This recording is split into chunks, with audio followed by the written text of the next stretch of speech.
Друзья, всех витаю на нашем экстремистском канале. А на экстремистском канале что обычно робить? Правильно, проводят дебаты. То, что не робить на государственных каналах, потому что им не об чем дебатировать. Яны все жаполизы Лукашенки. А у нас на экстремистском канале тыя люди, у якіх розныя погляды і якія пытаюцца вайсці ў публічную палітыку, паміж сабой і спрачаюцца і кажуць, што так, згодзін там і так далей. Таму сёння у нас адбудуцца две пары дэбатаў. Першая пара будзе віце-спікер ККР Лизавета Прокопчык наступ і Андрей Колас ваш голас. А потым будзе Дмітр Шчыгельскі са спікерам КР Артёмом Броханам. Итак, першую пару вітаю. Привітання. Лизавета Прокопчык і Андрей Колас. Вітаю. Значыць, яшчэ раз, як адбываюцца дэбаты. Першыя тры пытання мае, яны аднолькавыя для кожнага. У вас можа быць розныя погляды і так далей, але ж тут рэфлексіі быць не можа, вы просто коротка на іх адказваеце. Потым у вас будзе магчымасць задаць кожнаму там па 5 пытанняў, і будзе магчымасць пасля адказу нейкую рэфлексію, то бок з чым згодны, з чым не згодны. З каго пачнем? Я могу быть волонтеркой. Добра, хай вырашае. Віце-спікерка, з яе пачнем, так? Так, конечно. Дамовілись. Пытанні гэтыя я падабраў у соцсетках, іх больш за ўсё абмяркоўваюць, там нешта спрачаюцца і так далей. Таму я хацеў бы ведаць, як вы да іх ставіцесь, вось да таго, аб чым ідзе размова. Значыць, першае, як вы ставіцесь да прапановы, каб чальцы КР апублічвалі дэкларацыі аб даходах? Лизавета. Я не думаю, што гэта можна зрабіць праз нейкі прымус. Я такое, напрыклад, рабіла разам з праектам кіберпартызанаў, і я сваю дэкларацыю публікавала, ім нават паказвала. У тым ліку там былі пазначаныя нейкія крыніцы даходаў. То бок для мяне, я не ведаю, якія могуць быць рызыкі агулам для мяне, але магу зразумець, калі некаторыя людзі бачаць гэтыя рызыкі, напрыклад, калі іх шмат бацькоў, родзічаў у Беларусі, яны не хочуць, каб яны ведалі, ці да іх наведаліся нейкія супрацоўнікі міліцыі. Альбо, напрыклад, калі гэтыя людзі фінансуюцца выключна нейкімі грамадзянамі Беларусі, якія ў тым ліку могуць знаходзіцца ў Беларусі, якія і так з'яўляюцца і самі сабе ставяць пад вялікай рызыку, калі яны данацяць грошы нам, экстрэмістам, як на пачатку заўважыў Александр Кабанов. Дзякуй. Андрей, як вы ставіцесь да гэтага? Я ставлюся станоўча, я згодны тут з тым, што немагчыма прымусіць людзей публікаваць свае даходы. Але практыка такая, яна ёсць, яна існуе і ў еўрапейскіх дзяржавах, і увогуле ў свеце. І ад сябе скажу, што я гатовы апублікаваць, я жыву ў Польшы, у мяне ёсць мой ПІТ, так? ПІТ – гэта дэкларацыя, так, падатковая. Я гатовы апублікаваць не проста суму, я гатовы таксама паказаць дамову працоўную, да, так. Канешне, там без асабістых дадзеных, але з кім я працую, дзе я працаваў і як я працаваў за мінулы, пазамінулы і так за ўсе гады, так. Гэта для мяне натуральна. Я лічу, што прынамсі лідары спісаў павінны так зрабіць. Дзякуй. Другое пытанне. Значыць, як вы ставіцеся да таго, што чальцы КР, якія маюць доступ да крытычнай інфармацыі, да асабістых дадзеных, якія ўдзельнічаюць у сустрэчах разлічных, у перамовах там з замежнымі партнерамі, каб яны, кіраўнікі камісій у тым ліку, напрыклад, там першыя лица ў спісах, каб яны праходзілі ўсё ж такі паліграфічную праверку. Ці, напрыклад, калі нехта ідзе на якую-небудзь пасаду КР, вось, і таксама ім прапанавалі праходзіць паліграфічную праверку. Лизавета. Ну, вы ведаеце мою пазіцыю, Александр. Я ведаю, што вы яе шмат прасілі, але я паўтару, што я не супраць паліграфічных праверак. Я была супраць толькі той працэдуры, якую вы прапаноўвалі. Я была супраць таго, каб мы праходзілі ўсе толькі ў тых паліграфолагаў, якіх абрала камісія па нацыянальнай бяспецы. Я была супраць таго, каб захоўваць гэтыя дадзеныя і результаты, і вынікі, і запісы гэтых праверак. Гэта была пазіцыя наступа, гэтай пазіцыяй наступа з'яўляецца зараз. Падчас нават тых абмеркаванняў я прапаноўвала вам, каб вы составілі спіс пытанняў, я прайшла б гэтую паліграфічную праверку у, напрыклад, нейкіх польскіх паліграфолагаў, і нават я магла б даць вам такое права, каб вы абралі гэтага, але вы ад гэтага адмовіліся. Таму спадзяюся, што калі працэдура, якую вы прапаноўвалі, яна будзе дапрацавана з нейкім здаровым сэнсам і здаровым глуздам, здаровым падыходам, то я гэтую праверку як мінімум паспрабую прайсці, таму што гэта таксама, як я казала, праз тое, што ў мяне трывожнае расстройства, якое дыягнаставана, не факт, што я проста змагу фізічна. Я думаю, што такіх людзей таксама ў КР з нейкімі псіхічнымі парушэннямі, нават такімі мінімальнымі і відавочна з трывогай, я думаю, нас там шмат, і не ўсе проста здольныя адэкватна прайсці такі спыт. Ну, то бок у прынцыпе не супраць. Так? У прынцыпе не супраць. Андрей, як вы стаіцеся? Спадар Алесь, я не буду ўжо паўтарацца, і так я ва ўсіх СМІ кажу, дзе і калі. Я гатовы, канешне, гатовы прайсці як просты чалавек, як кандыдат, калі я стану дэпутатам, калі мяне абярэ народ, выбаршчыкі, то я буду гатовы прайсці паліграф, любы паліграф на любых умовах, як дэпутат, і нават я скажу так, я гатовы апублічыць дадзенае. Андрей, зараз трошачкі пытанняў дакладню. Зараз размова ідзе не пра вас. Я пералічыў тых асоб, хто лічыце ли вы, што яны патрэбна ім прайсці ці не? Я лічу, што так. Тыя асобы, якія будуць займаць пэўныя пасады, любыя пасады ў каардынацыйнай радзе, яны павінны праходзіць паліграф. Звычайныя дэпутаты, па жаданню, па мне, тык я разумею, што могуць быць прычыны, па якіх яны не хочуць праходзіць альбо не могуць. Дзякуй. І апошняе пытанне, якое таксама тым, каму цікава там Координаційна рада, там і так далей, што я бачу там у розных соцсетках, гэта якое стаўленне ў вас да таго, што Координаційная рада працуе, як бы, там бере гранты, там, ці патрэбна Координаційнай радзе адмовіцца ад грантавай падтрымкі, перайсці, напрыклад, на фінансаванне, ці на фінансаванне там пры дапамогі грамадзян, ці павінны палітыкі беларускія, напрыклад, займацца бізнесам, ці уладкавацца на працу і адмовіцца ад грантаў, ці ўсё ж такі грантавая падтрымка неабходна? Я забыла, што я першая. Так, я лічу і грантавую падтрымку неабходнай, але і кампанент самафінансавання таксама лічу неабходным. Тут проста хочу зазначыць, што той час, які дэлегаты укладаюць у працу Координаційнай рады, гэта звычайна той самы час, які яны маглі б вытраціць на тое, каб зарабляць грошы. Чаму гэты час не лічыцца як бы валютай, якая ўжо фінансуе працу Координаційнай рады ў гэтым сэнсе, мне складана адказаць.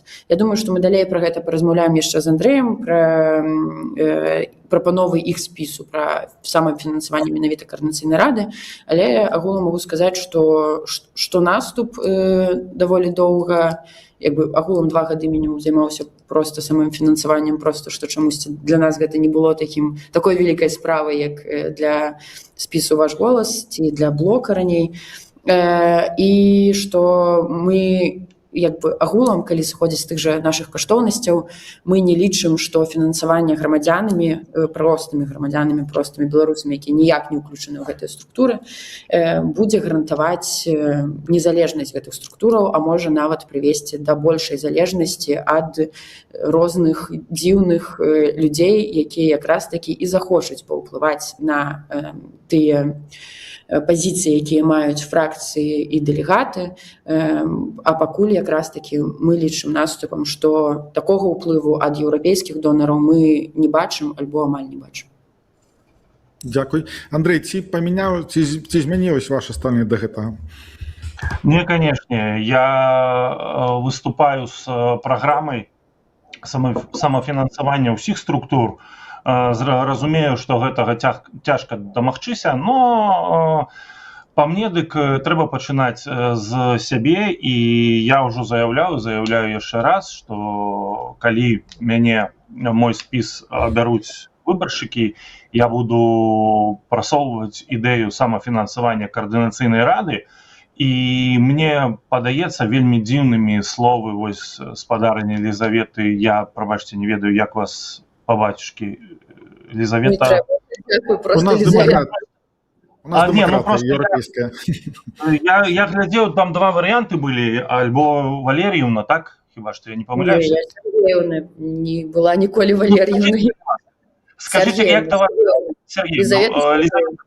Елізавета Сергеевна, я вось ваши мне вельмі дзіўна, што вы кажаце, што калі вось толькі што сказалі, што калі будзе фінансавацца беларусамі, то з'явяцца беларусы, якія могуць паставіць у залежнасць каардынацыйную раду. Ну так па мне дык гэта і нармальна, калі выбарны орган залежыць ад народа. Вось вы нешта самі сабе пярэчыце. Ну так же ж, толькі што вы сказалі, што вось появіцца каардынацыйная рада при фінансаванні народа і людзей можа быць. Ну добра, я зразумеў, я сканчваю адказваць на ваше пытанне. Добра, без праблем.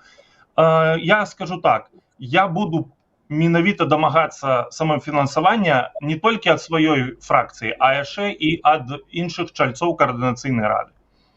Пачынаць трэба з сябе. Дзякуй. Итак, пачынаем з самага цікавага. Лізавета, ваше пытанне. Першае. Дзякуй. Так, добра, што мы скончылі якраз на тым пытанні, якое скончылі, таму што маё першае пытанне даволі моцна з гэтым павязана. Я прачытала, азнаёмілася з вашым, не ведаю, жыццёопісам, як гэта не інтэрв'ю, падаецца, тое, што рабіў Белсат, так, пра лідараў спісаў. Я яго прачытала.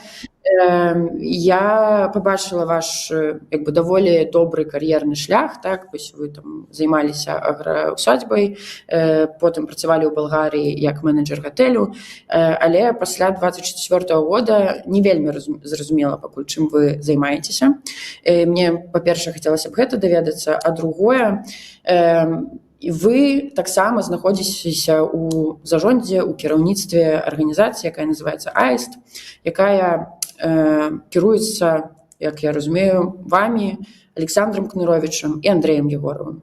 Калі да Александра Кныровича у меня не так шмат пытанняў наконт грантаў, то да Андрея Егорова, пры ўсёй павазе, я ўсё разумею, але Андрей Егоров гэта як бы вы яго назвалі, класічны грантасос. То бок гэта чалавек, які доўгі час жыве на грантах, працуе за гранты. Я у гэтым нічога дрэннага, калі што, не бачу, то бок, але просто вельмі дзіўна глядзець на тое, як ваш спіс змагаецца з астатнімі грантаедамі, якія займаюцца палітыкай за гранты, калі сам Андрей Егоров, калі нават там быў спікерам каардынацыйнай рады, займаўся таксама палітыкай за гранты.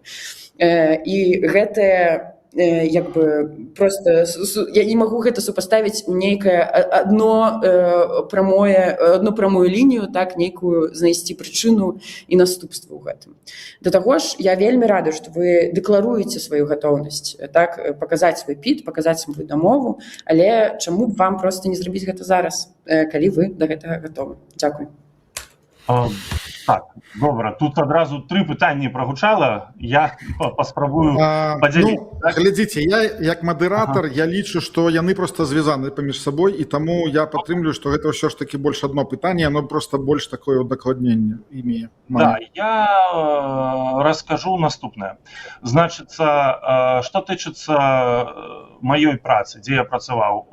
З 25 год і 26 я працаваў у склепе, і моя па-польскі пасада гучала як зажаданне склепа.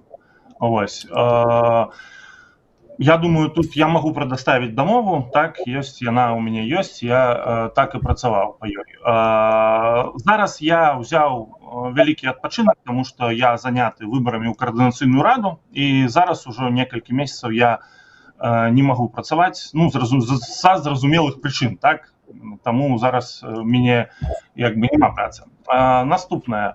Што тычыцца Кныровіча і Егорова. Так, я балатаваўся 2 гады таму назад ад блока, так? Але я не стаў дэпутатам каардынацыйнай рады 3-го склікання, і некаторы час я яшчэ быў звязаны з Егоровым, з Кныровічам, з Пракоп'евым, але ж пасля таго, як я даведаўся, што блок не збіраецца ісці ў каардынацыйную раду, так, я зразумеў, што у мяне некаторыя амбіцыі былі, я хацеў змяніць нешта, і калі я даведаўся, я спачатку ўжо, скажем, прыпыніў некія адносіны з Вадзімам Пракоп'евым, пасля з Андрэем Егоровым і з Александром Кныровічам. Таму я вам скажу, што дадзеныя так ёсць, мы і былі разам, я гэтага не адмаўляю, і мы спрабавалі нешта зрабіць, но я зразумеў, што з гэтымі людзьмі зрабіць амаль што нічога немагчыма. Я адказваю, мне як бы удалося некаторых людзей з распаўшыўся блока пераманіць, скажем так,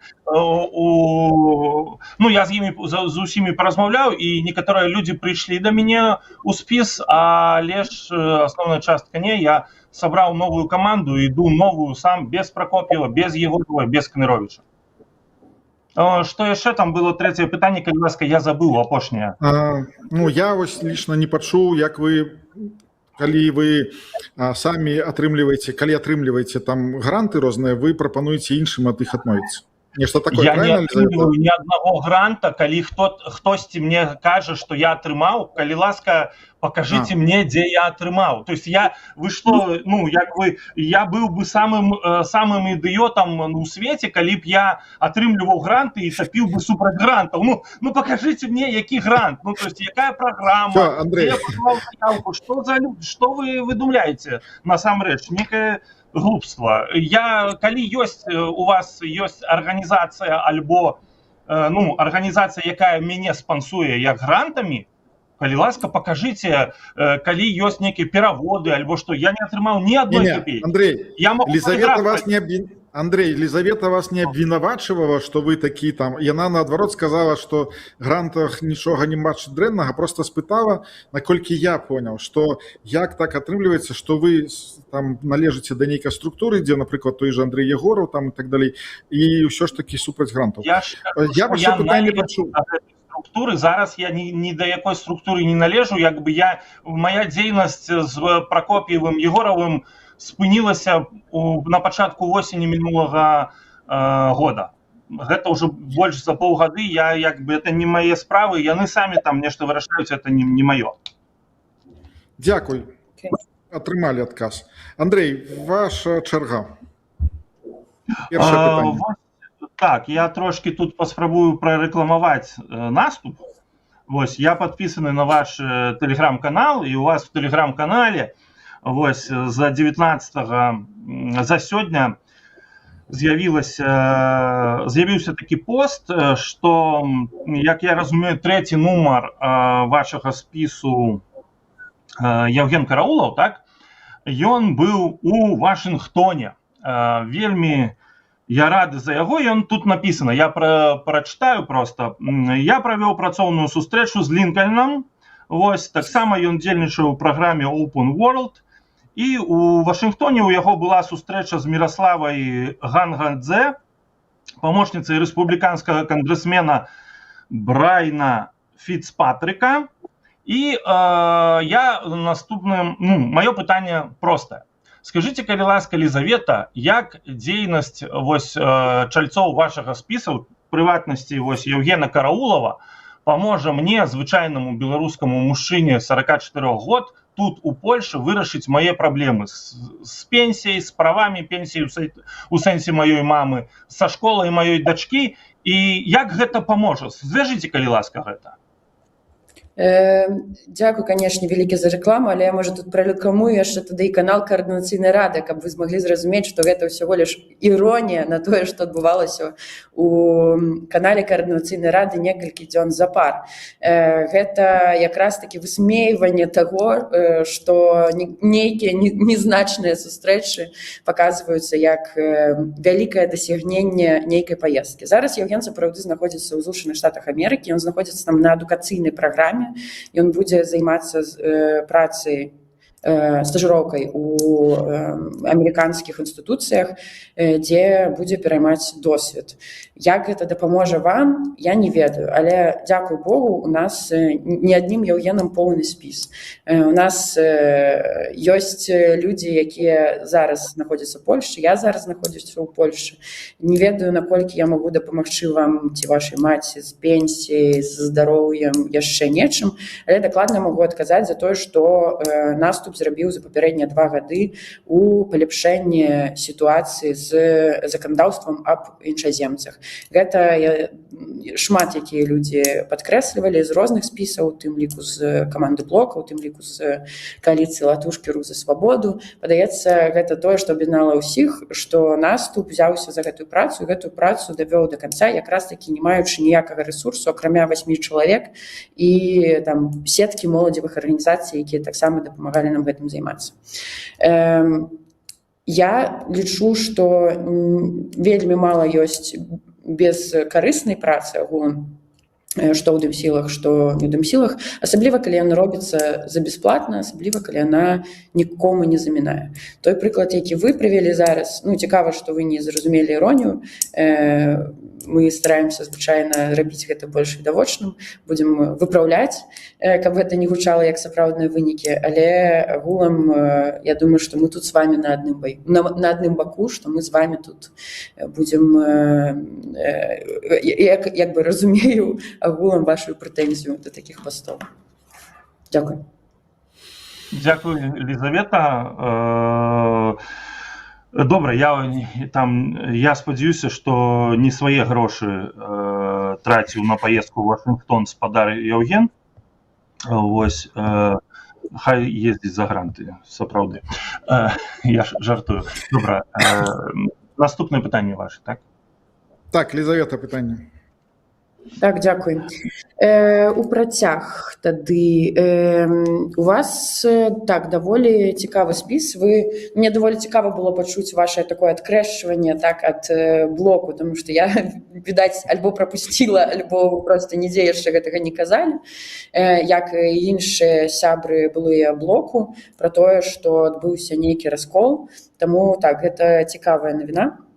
І я б запыталася у вас тады пра якраз вашу прапанову самафінансавання. Мне падаецца, што вось якраз калі я адказвала на пытанне, вы мяне не вельмі зразумелі, што я мела на ўвазе, што можа адбыцца, калі проста людзі будуць фінансаваць каардынацыйную раду, альбо асобных людзей, альбо асобныя фракцыі. Што можа адбыцца, якія ёсць рызыкі?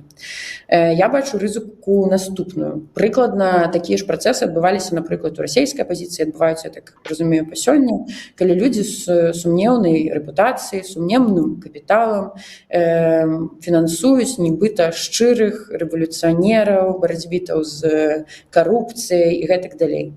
І, канешне ж, ніхто не будзе паімённа выпісваць спісы, так, хто там на што табе наданаціў. Гэта проста, мне падаецца, у сённяшняй сітуацыі глупства падвяргаць яшчэ людзей яшчэ большай крымінальнай адказнасці альбо проста яшчэ большай небяспецы, я думаю. Мы тут з вами пагодзімся. Таму я асноўную рызыку тут якраз у вашай прапанове бачу, што не проста беларусы будуць фінансаваць там па $5-10, а нехта скінець 5000 еўра, 10 000 еўра. Нехта з нейкім пра гэтыя 5-10 000 еўра дамовіцца, што паедзе чалавек з міжнароднай камісіі каардынацыйнай рады, будзе лабіяваць зняццё санкцый, напрыклад, з нейкага чалавека, які гэтыя грошы даў. І пытанне агулам такое, якія вы тады бачыце рычагі ўплыву тут на каб зменшыць верагоднасць такога проста. Як вы гэта разумееце? І ці ўсё ж такі не трэба нам Навошта нам раздзяваць беларусаў, калі ў нас ўсё яшчэ ёсць арганізацыі міжнародныя, якія не на праекты нам даюць грошы. Яны нас запрашаюць на мерапрыемства і хочуць, каб мы на гэтае мерапрыемства прыехалі і каб мы пра Беларусь расказалі. Ці не лічыце вы, што ў такіх, напрыклад, выпадках ўсё ж такі варта, напрыклад, прытрымлівацца грантавай сістэмы ці проста атрымліваць вось гэтую міжнародную дапамогу? Зноў-такі 3 пытання вялікіх. Добра, я паспрабую канкрэтна. Глядзіце, сэнс такі. Я бачу, што я бачу кепскага ў грантах? Тое, што ўжо ёсць, ужо існуе. Гэта тое, што ад грантаў залежыць офіс АПК і каардынацыйная рада.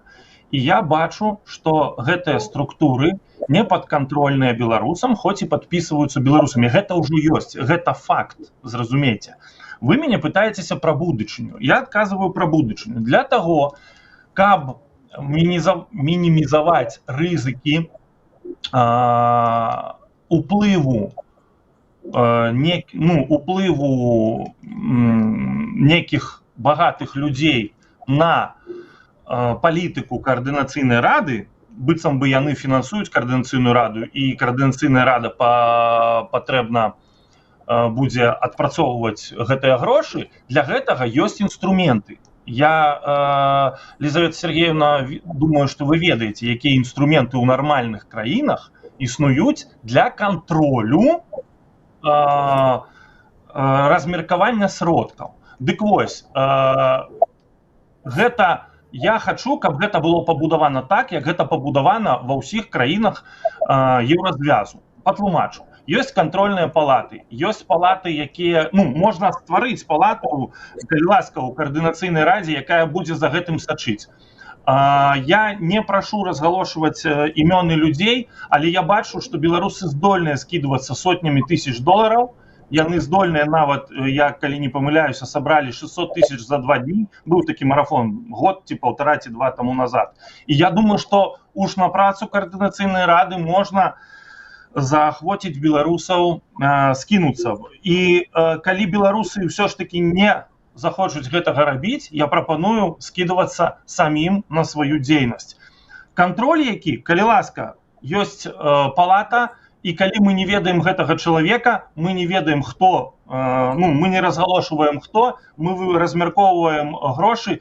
Я не думаю, што нехта адзін якийсь бізнесмен купіць усю каардынацыйную раду і будзе прасоўваць свае інтарэсы. Таму што ўсё гэта, я думаю, што гэта ўжо злачынства крымінальнае, ці не так.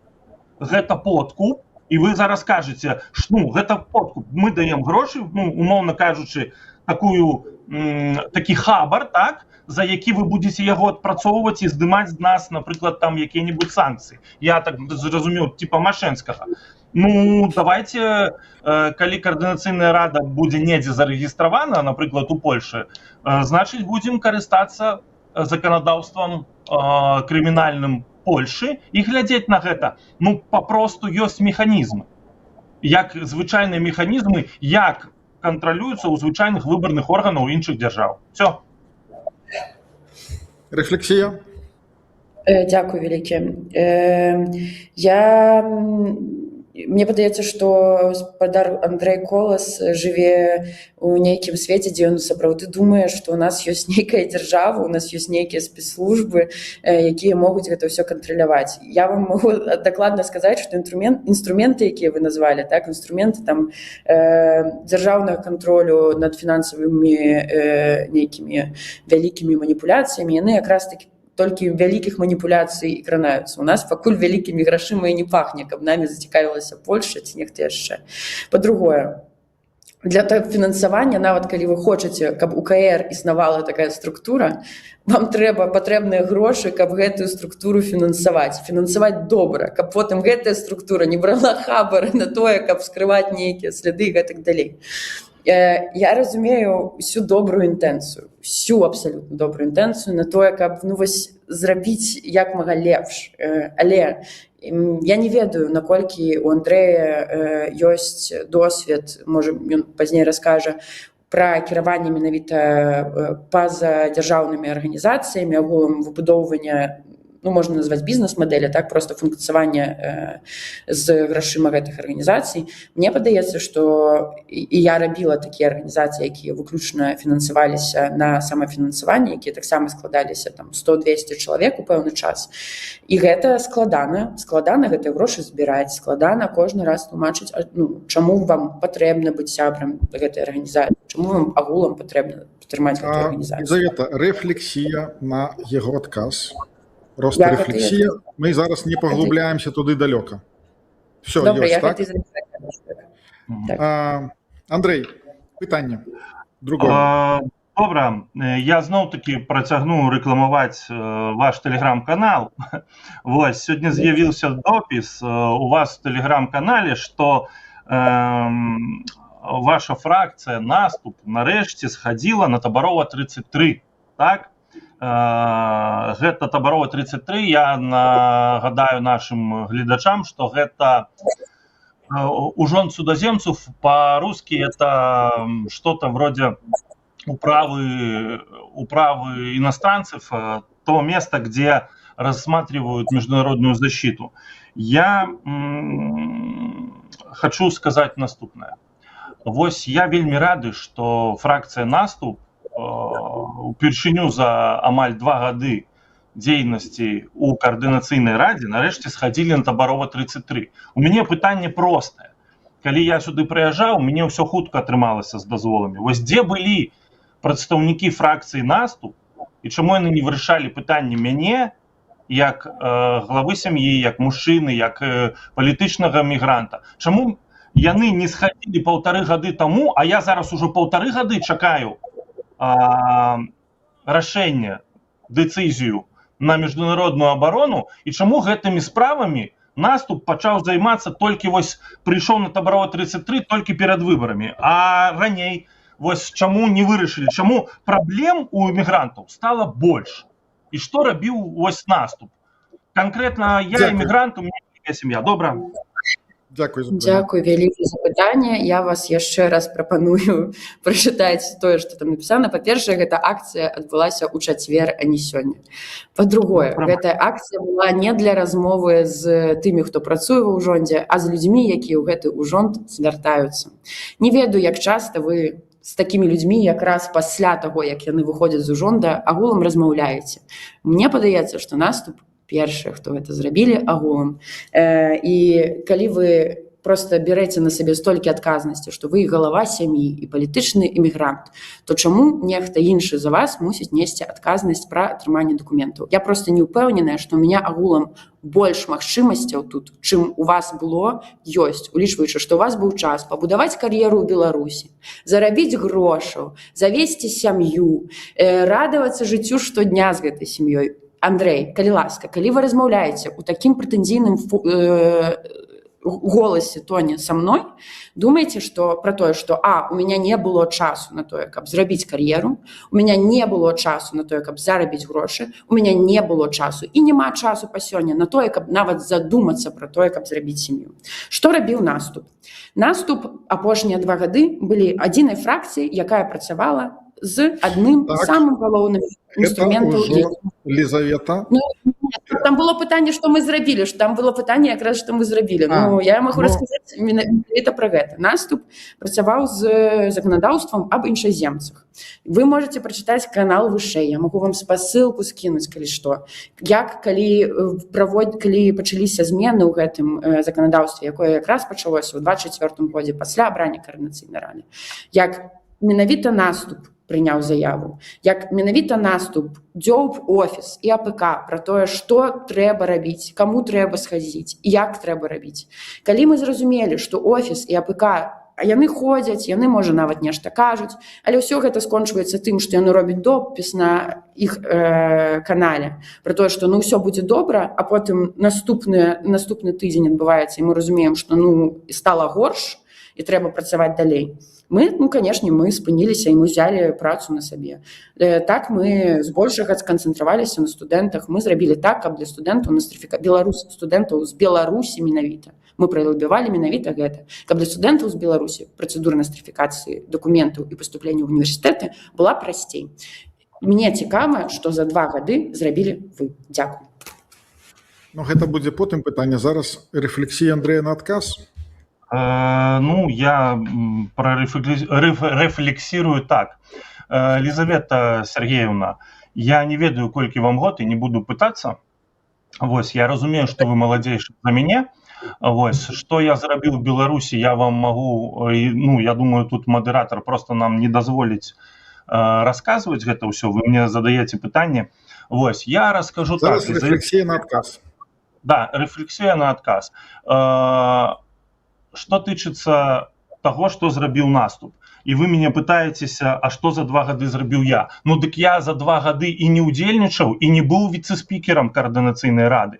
І не быў. Таму як вы з мяне можаце спытаць вось з таго, што я не зрабіў? Я працаваў, гадаваў дачку, працаваў шчыра, ні ў кога не прасіў грошай, не сидзеў на грантах. Вось і все. А вы мяне пытаецеся, што я зрабіў за 2 гады? Я, як выбаршчык, павінен пытацца ў вас, як дэпутатаў і віцэ-спікеркі каардынацыйнай рады, а не вы ў мяне. Некія дзіўныя пытанні вы задаеце. Добра, усё. Дзякуй. Так, я звяртаюсь да тых, хто зараз глядзіць стрым. У чаце вісіць апытаначка. Не спешайтесь на яе галасаваць, адразу паслухаем. У іх яшчэ ёсць у нашых удзельнікаў па 3 пытанні, і потым уже будзем вызначацца. Зараз пытанне ад Лізы Пракопчык. Дзякуй вялікі. Я просто, калі ласка, Андрей, не называйце мяне Лізаветай Сергеевнай, таму што мяне адразу быццам бы я на допыце ў міліцыі. Мне гэта цяжка чуць, калі ласка, Ліза альбо Лізавета, гэтага дастаткова. Насамрэч, я спрабавала вам напісаць шмат пытанняў, але прачытаўшы вашу праграму, я зразумела, што яна, па-першае, не выглядае як палітычная праграма. Адзіны пункт, які мяне зацікавіў, гэта відавочна 99 дзён альбо ўсё, роспуск каардынацыйнай рады, альбо мы сыходзім. І вы так добра зараз расказалі пра палітычную адказнасць, маю, наступа каардынацыйнай рады. Ці вы не лічыце, што за 99 дзён нельга правесці нармальныя рэформы, нельга потым складаць сабе гэту палітычную адказнасць за перакладаць нават гэту палітычную адказнасць, таму што наступ таксама дэкларуе тое, што мы хочам правесці рэформы ў каардынацыйнай радзе. Ці вы не лічыце, што вы проста, сышоўшы з каардынацыйнай рады, вы перакладзеце на нас сваю палітычную адказнасць, калі вас абіраюць людзі, якія галасавалі за тое, што вы праведзеце гэтыя рэформы. Вы лічыце гэта справядлівым ці не? Па-першае, Лизавета Сергеевна, я попрошу, я хочу вас называть так, як гэта прынята ў Беларусі. У Беларусі прынята пры афіцыйных дэбатах называць людзей, можете мне назваць Андрей Андреевич. Вось. Таму што мне падаецца, што занадта адарваліся мы ад Беларусі. Я працаваў 11 год выкладчыкам, у мяне ўсе называлі па імені і імя па бацьку усіх. Таму, як бы, вы ж кажете Пал Палыч, правда ж, а не Павлик. Ну что это фраза Павлик? Мне называть вас официально, бо мы на официальных дебатах. Вось. Лизавета Сергеевна, я откажу на ваше пытанне. Вы мне ставите пытанне, быццам бы я ўжо абраўся, і быццам бы я ўжо сышоў, мне нічога не атрымалася, і быццам бы я ўжо сышоў, і вы мне пытаецеся, ці гэта будзе маральна. Некае дзіўнае пытанне. Я яшчэ не абраўся, я яшчэ не паспрабаваў правесці гэтыя рэформы, і я нікуды не збіраюся сыходзіць. У мяне ёсць свой план. Но вы нешта самі сабе там надумалі, і мне пытайцеся, я вось кожны з людзей, хто будзе глядзець вось гэты стрым, так, гэтыя дэбаты, можна адматаць на минутку, на хвілінку назад і паглядзець, што мяне пытаецца Лизавета Сергеевна. Яна кажа, вы пройдете, у вас там нічога не атрымаецца, часу будзе мала, вы уйдете і скинете на нас все. Я попрошу вас, Лизавета Сергеевна, не думать абы что. Все. Это отказ на пытанне был. Ну, Дзякуй. так и меня пытались, а я отказал. Так, згоден. Можна я вас- Рефлексія будзе. Так, дякую вялікі. Ну, цікава, што думаць такое, абы што кажа прадстаўнік спісу паловы людзей, якіх дэкларавалі ў папярэдні год рэформу Координацыйнай рады, яшчэ пачынаючы з КР2, зараз мне кажа пра тое, што я вас запытваюся як бы правапрыемніка, я б сказала, так? Потому што вы набралі збольшага тых самых людзей. Тых самых людзей, якія з КР2 кажуць пра рэформу Координацыйнай рады. Тых самых людзей, якія там мяне падводзілі, спіс наступ падводзілі вельмі шмат разоў. Таму я менавіта з вами ў такім тоне размаўляю. Я просто хочу так, каб вы уключылі нейкае прастраннае мысленне і падумалі пра тое, як гэта будзе выглядаць. Як выглядаюць вашыя словы пра 99 дзён для тых жа выбаршчыкаў. Да таго ж, просто кароткая ремарка, я не ведаю. Падаецца, па імя па бацьку я звярталася да людзей вось якраз апошні раз у школе, да выкладчыкаў ва універсітэце, напрыклад, ужо даўно, нават у Беларусі, звяртаюцца просто па імю і на вы. Я прашу уже на то, як звяртацца, не пераходзіць. У нас не так шмат часу, там ужо скора будуць чакаць іншыя. Зараз пытанне ад Андрэя. Трэцяе пытанне.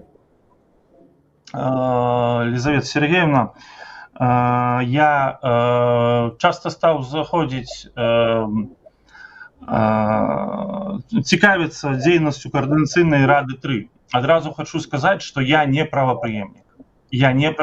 У меня программа адрозніваецца от блока Прокопьева-Егорова. Я еще раз повторю, что не трэба меня лечить правопреемником и связывать. Я с Вадимом Прокопьевым не размаўляў уже амаль, что я не ведаю, 9-10 месяцев. И он там со своей финляндизацией, пробачьте меня, вы сами навязываете и мне, и людям некие думки о правопреемности. Коли вы меня, я не ведаю, с чего вы это взяли. Пораўнайте программу. Добра.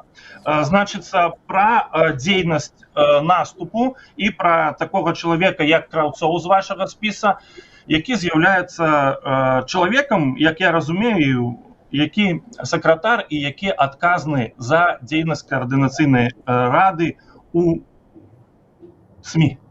Я стал часто заходить на сайт Координаційнай рады, потому что я лидер списа. На сайте творится таки бардак, что англомовная версия одна, беларускамоўная другая, рускамоўная третья, и знайсці нешта просто з компьютера немагчыма. Потому что на розных версиях целая блытаніна. Сайт не працуе нормально нават зараз, а уже 2-3 месяца тому назад не працаваў. Вось скажите мне, вы, калі ласка, як людей можно допускать до кіраўніцтва Координаційнай рады, калі яны не могуць зрабіць сайт нармалёва. Я прапаную нашим выбаршчыкам, тым, хто глядзіць, зараз зайсці на сайт і паспрабаваць знайсці спісы і праграму на англомоўнай версіі, на рускамоўнай, на беларускамоўнай. Калі ласка, адказвайце на пытанне. Да, з радасцю адкажу. Я лічу, што сапраўды Арцёма Шапарова нельга было дапускаць да кіравання медыякаманды. Я тут не ведаю, што зрабіць. Калі я прыйшла на пасаду віцэ-спікеркі, а я калі што не 2 гады віцэ-спікерка, паважаны гаспадар Колас, я адразу пра гэта казала. У тым ліку, калі вы паглядзіце маю першы спіч, калі мяне абіралі, я менавіта пра медыягрупу там казала даволі шмат. Я не хочу зараз неяк прыдумляць, што і як. Я спадзяюся, што калі-небудзь на гэта прольецца свет агулам на тое, што адбывалася. Але маё меркаванне такое. Так, я пэўны час займалася і займаюся зараз беларускамоўнай версіяй сайта менавіта старонкай пра выбары, просто таму што людзі, якія взялі грошы за гэта, так, сказалі, ну мы ўжо сваю працу на гэтыя грошы зрабілі, зараз працу робіце вы і бясплатна. Я яе шчыра, сумленна, бясплатна раблю ў свой вольны час, так, як у мяне гэта атрымліваецца. Я згодная, што сайт знаходзіцца не ў лепшым стане. але агулам не лічу гэта прям сваёй прамой адказнасцю, так, ускоснай. Магу прызнаць памылку як сяброўка кіраўнічых органаў Коордынацыйнай рады. Але яшчэ раз, калі мы кажам пра тое, што асабліва ваша праграма шмат у чым звязаная на тым, што людзі мусяць працаваць за на валантэрскіх пачатках, а потым яшчэ і плаціць самім за гэтую працу, то я не вельмі разумею, на што вы спадзяваецеся іншае тут. Дякую. Да, я скажу так, но справа ў тым,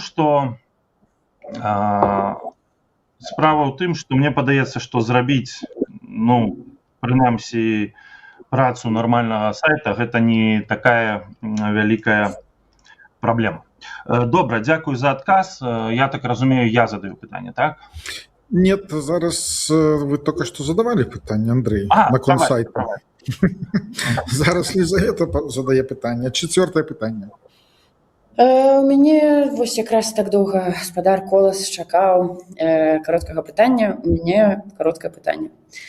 Ці вы лічыце сваю праграму выканальнай за 99 дзён? Ці не лічыце вы сваю праграму у горшым сэнсе папулісцкай? І ці вы агулам разумееце, што такое папулізм? Так, Лизавета Сергеевна, я не лічу сваю праграму папулісцкай. Я праз 99 дзён з задавальненнем, калі мяне выберуць, заўважу, калі мяне выберуць, і я праз 99 дзён запрашаю вас адкрыта да дэбатаў на любым канале, я вам раскажу, што і як я зрабіў за гэтыя 99 дзён. Што тычыцца папулізма, Лизавета Сергеевна, то я не проста разумею, што такое папулізм. Я яшчэ і выкладаў паліталогію, я выкладаў спецыяльныя дысцыпліны, розныя дысцыпліны, скажем так, розных цыклаў у сваім каледжы. І слова папулізм мы разбіралі з маімі студэнтамі, таму я не проста разумею, я яшчэ і, скажем так, несу ў масы гэта. Я ведаю, што моя праграма можа падацца камусьці папулісцкай, гэта зразумела, так? Але нас рассудзіць час. У вас было 2 гады, ну, як бы нашы выбаршчыкі ўбачылі, што вы зрабілі за 2 гады. Калі ласка, я за 99 дзён запрашаю вас на 100-й дзень на дэбаты. Калі вы таксама туды пройдзеце ў гэты коордынацыйную раду 4-го склікання, і калі я пройду. Дзякуй. Рэфлексія якая-небудзь будзе? Дзякуй. Рэфлексія кароткая, таксама як і пытанне. Так мы не пачулі, што такое, як гаспадар Андрэй разумее, што такое папулізм. Гэта даволі цікава. Было адказана ў класічнай папулістычнай манеры, вельмі расплыўчата. Дзякуй вялікі за адказ, вельмі кажучы адказ. Вы мяне, я яшчэ раз Лизавета вам скажу. Вы мяне... Да, я зразумеў, ну просто... А будзе ў канцы... Андрей, чакайце. Будзе ў канцы у вас прамова, магчымасць, так, 2 хвіліны, і вы там адкажаце, бо мы зараз гэта ўсё ператварым у балаган, і я ведаю просто, што калі вы там пачнеце языкамі чапляцца, гэта будзе і без пытанняў, там 2 гадзіны будзе ісці.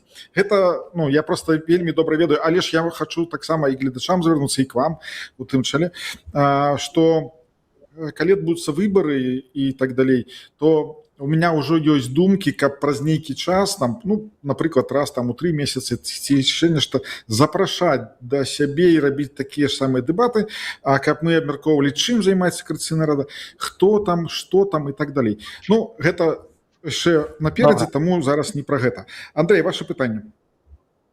Ну, нарэшце я дабраўся да вашай праграмы. Вось, я пачытаў праграму, і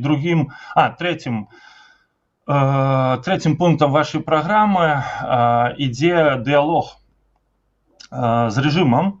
Я хачу у вас спытаць наступнае.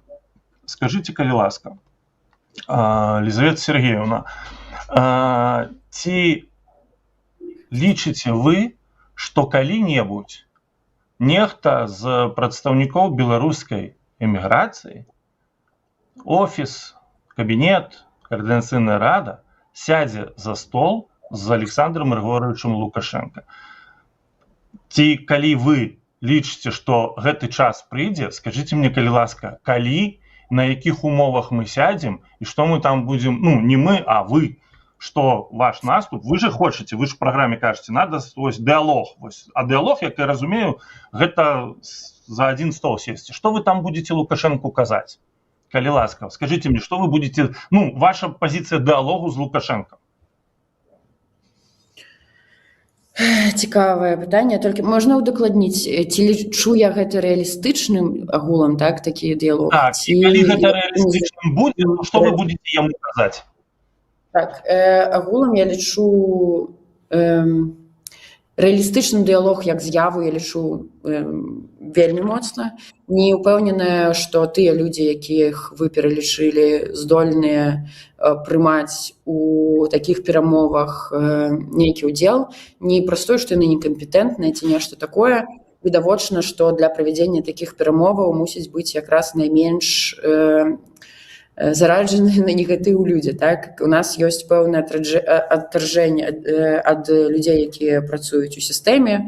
У людзей у сістэме ёсць адвяржэнне нас. Гэта тая сітуацыя, у якой мы жывем, і гэта якраз тая сітуацыя, якую мы хочам выправіць, каб беларускае грамадства ўсё ж такі сшыць і не зрабіць і не паўтарыць тых памылак, якія адбываліся ў іншых краінах у розныя часы пры вось такой моцнай палярызацыі грамадства. Прычым пры праглядзе шматлікіх даследаванняў сацыялагічных, якія ўжо зараз даследуюць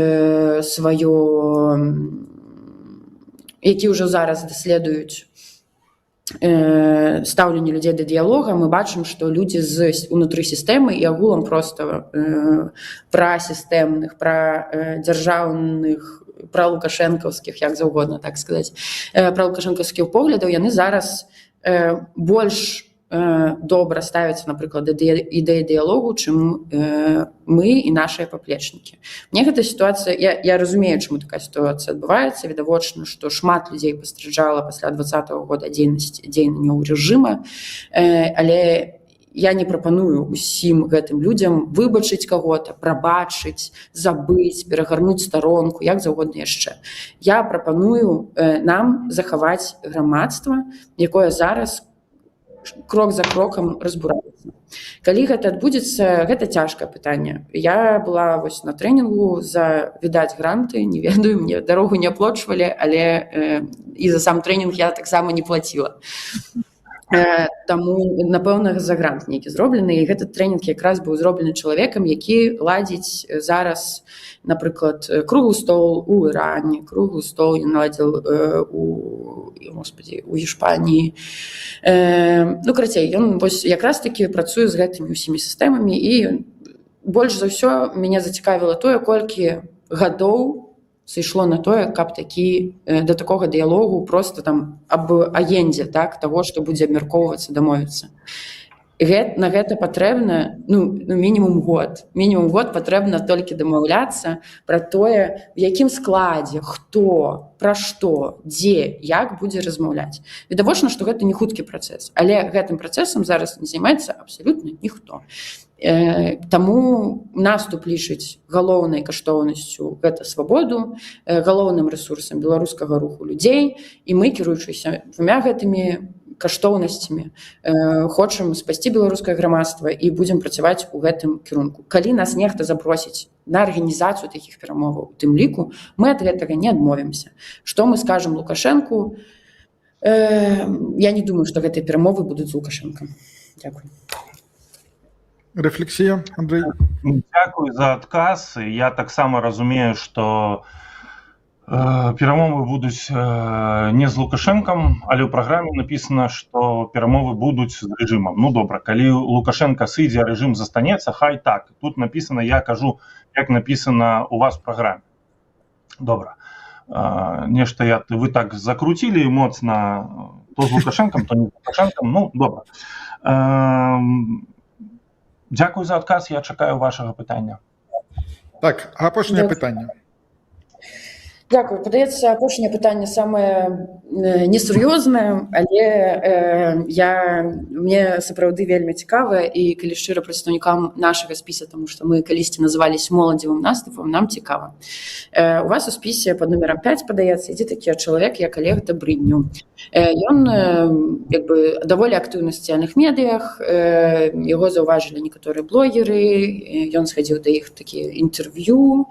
Я да гэтых блогераў таксама хадзіла, яны вось якраз прапанавалі мне як больш дасведчаны ў палітыцы, Олегу як чалавеку, які толькі заходзіць у палітыку і мае ў шмат чым адрозныя ад наступу ці ад мяне нават погляды, зладзіць не то дзебаты, не то проста размову. Я пагадзілася на абодва фарматы, калі шчыра, я была згодная нават даць права абраць тэму, калі трэба. Я разумею, што меня просто я хачу даць чалавеку магчымасць паказаць сябе ў лепшым свеце. Але тут дастаткова пра мяне. Сёння я якраз напісала людзям, якія хацелі арганізоўваць чалавеку там з канала Маргінес, які называецца. Я запытала: Саш, ты што там з дэбатамі з Олегам, тому што у меня насамрэч зараз будзе даволі плотны працоўны графік, я б хацела вось на гэтым тыдні іх правесці. На што мне адказалі: больш сталейшыя сябры спісу забараняюць Олегу удзельнічаць са мной у дэбатах. Ці вы не лічыце, што мне просто цікава, як вы ставіцеся да таго, што вы такога недасведчанага, калі вы так лічыце, чалавека ставіце на 5-е месца ў спісе? Калі вы лічыце, што ён з нейкіх іншых прычынаў не мусіць са мной удзельнічаць у дэбатах, то як агулам вы плануеце пашыраць сваю праграму, свае погляды? Ці вы просто шмат разоў кажаце: я прыйду, я зраблю, ці агулам вы лічыце, што у вас ёсць каманда? Ці вы агулам лічыце, што вы прыйдзеце зараз у Координацыйную раду і адзін усё зробіце? Дзякуй. Дзякую за пытанне, Лизавета Сергеевна. Я вам скажу так, у мяне ёсць каманда, гэта каманда працуе. Другим нумаром у мяне ідзе Тацяна Крапіневіч, яна таксама выступала на Еўрарадыё, яшчэ будзе выступаць на розных іншых пляцоўках. Олег Добрыднёў у нас ідзе 6-м нумарам у маім спісе. Так, гэта малады хлопчык, я раю познаёміцца з ім. І мы никоим образом не забараняем Олегу удзельнічаць у дэбатах. Адзінае, што Олег зараз знаходзіцца, скажем, як і вы, у такім пэўным стане, так, што часам мы Олегу падказваем, мы Олегу не прымушаем нешта рабіць, а мы просто яму падказваем, як чальцы аднаго спіса мы можам яму падказаць, таму што мы больш дарослыя, а ён больш малады. Гэта нармальна, калі больш дарослыя падказваюць.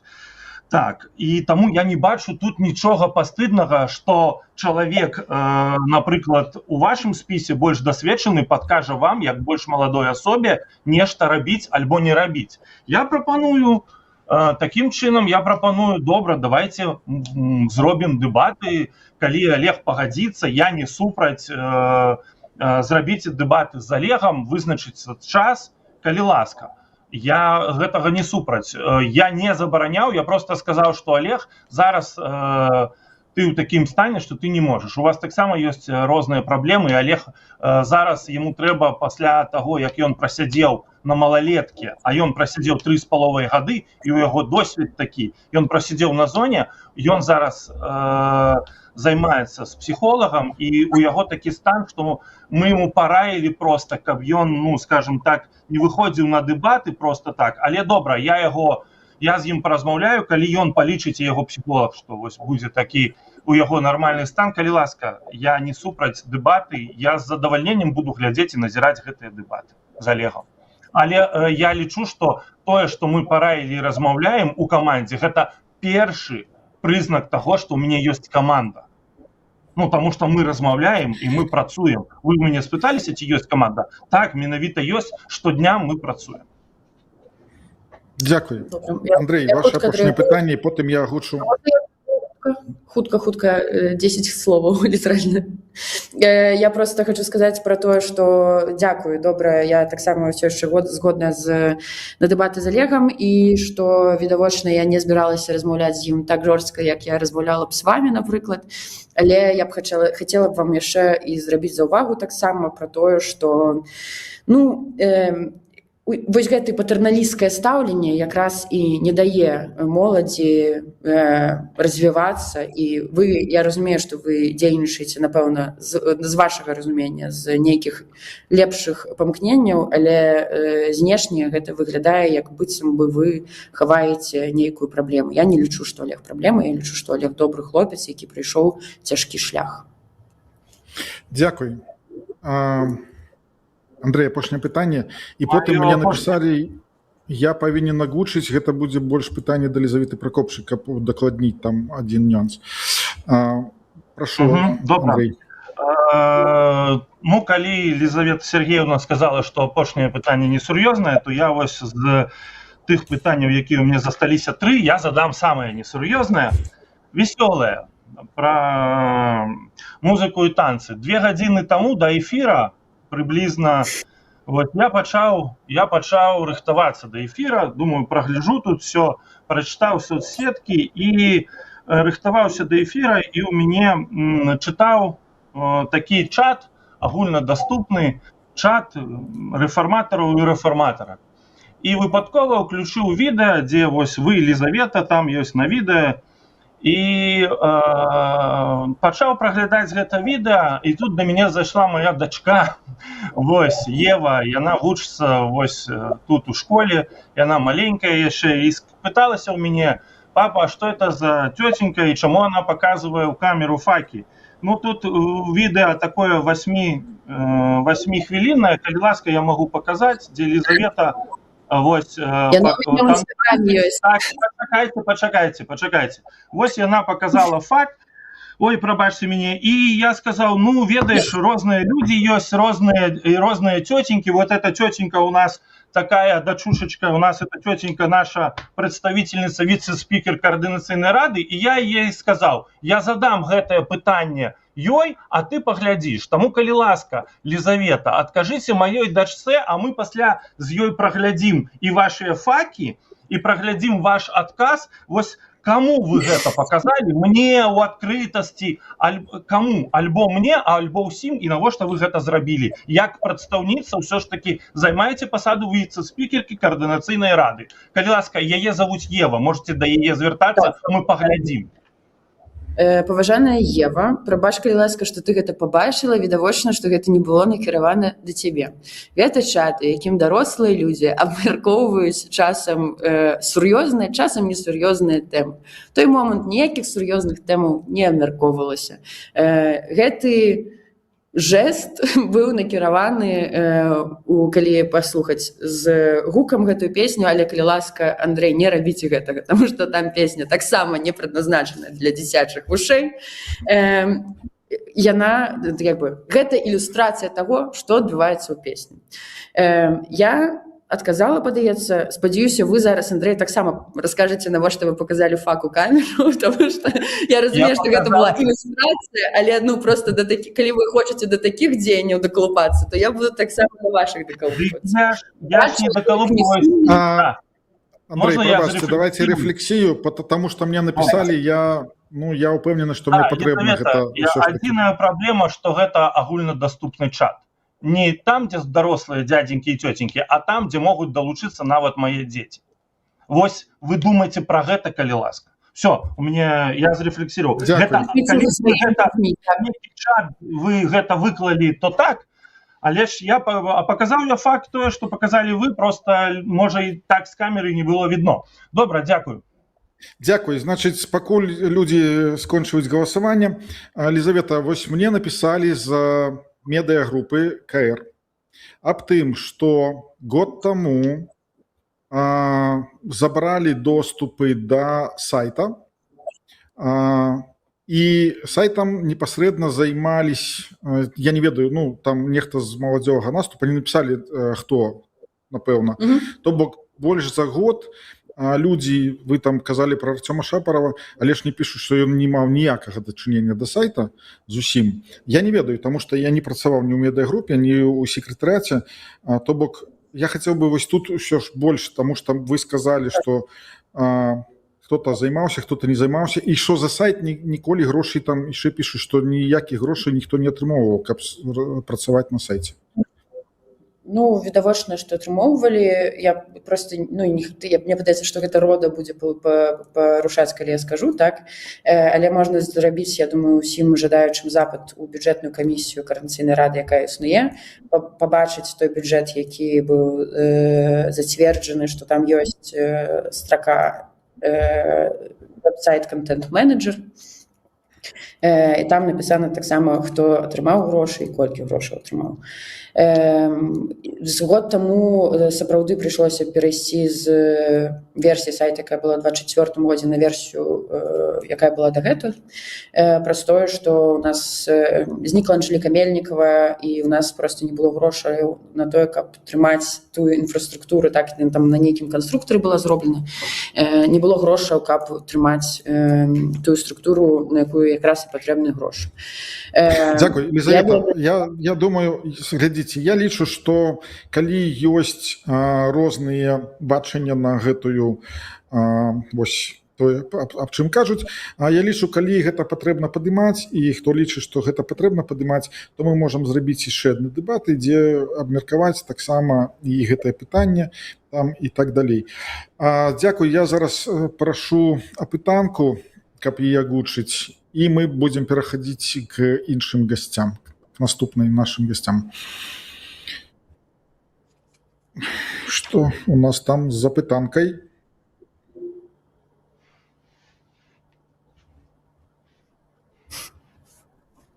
Чакаем апытанку. Давайте почакаем. Слухайте, вось мне тут напоминают, что пакуль апытанку готовить, что у вас есть по 2 хвилины. Ё-моё, я забыўся. Так, по 2 хвилины. Елизавета, пачынаем. Дзякуй вялікі.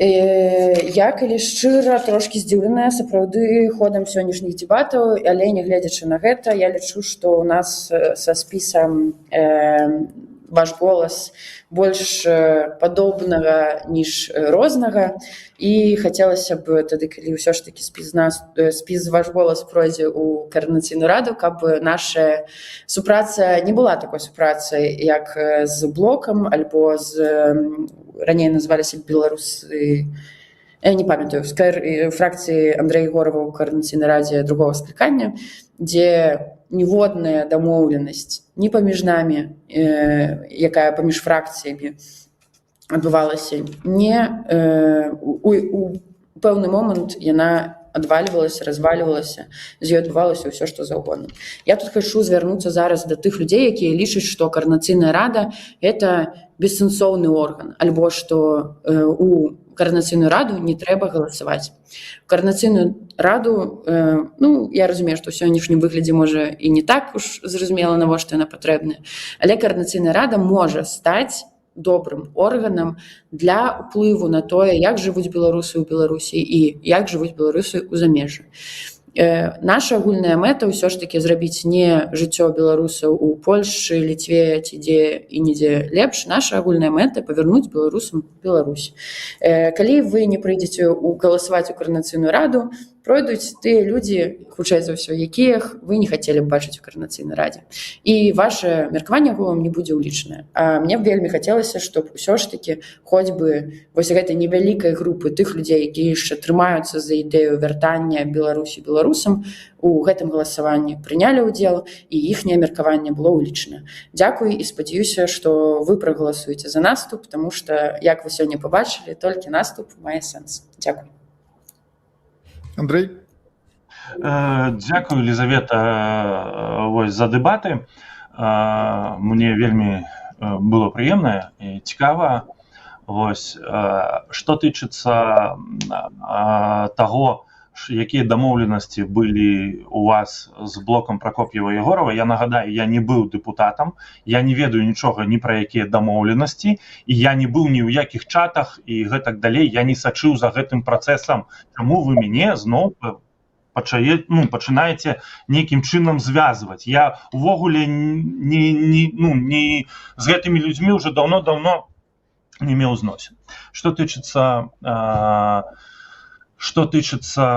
выбараў у каардынацыйную раду. Я таксама заклікаю ўсіх беларусаў, асабліва беларусаў, якія зараз дыяспаральных, так скажем, беларусаў, якія ўцяклі ад рэжыма, галасаваць, таму што каардынацыйная рада гэта магчымасць абраць тых людзей, якія пайдуць адстойваць вашыя правы, якія пайдуць вырашаць вашыя праблемы. Не праблемы цалкам Беларусі, таму што мы хіба што ў нас няма рэсурсаў, інструментаў вырашаць праблемы Беларусі, а менавіта праблемы вашыя, як звычайных людзей. Таму я хачу нейкім чынам заахвоціць людзей. Калі ласка, прыходзьце, верней так, не прыходзьце, а скачвайце некая пэўная там праграму, галасуйце, калі ласка, і я абяцаю, што я зраблю ўсё, каб вырашыць праблемы звычайнай беларускай дыаспары. Вялікі дзякуй, што далучылись. Зараз мы будзем ужо, так працуе вось гэтая, скажем так, штуковіна, каб нам далучаць іншых гасцей, нам прыходзіцца убирать там только некалькі спасылак. Таму вялікі дзякуй, што зайшлі. Я думаю, што мы яшчэ з вами сустрэнемся. Вось, і таксама вы потым яшчэ, можа, распавядзеце, чым вы займаецесь, як ідзе праца там і так далей. А на сённяшні момант да пабачэння і жыве Беларусь. Жыве вечна, да пабачэння. Вечна, да пабачэння. Так, і так, сябры, значыць, глядзім, за кого б вы галасавалі. Супраць усіх 37%, Лізавета Пракопчык 28%, Андрей Колас 26%, я не планую галасаваць 9%. Цікава, людзей, конечно, не шмат, ад гэтай галасавалкі не вельмі-то. Мне просто было цікава, як гледачам вось праходзяць гэтыя дэбаты, як яны вось бачаць. Андрей Колас трошечку, скажем, праіграў, зусім капельку, но самае цікавае, што тут супраць усіх на першым месцы 37%. Вось чамусьці людзі вырашылі ці за кагосьці іншага галасаваць, напэўна.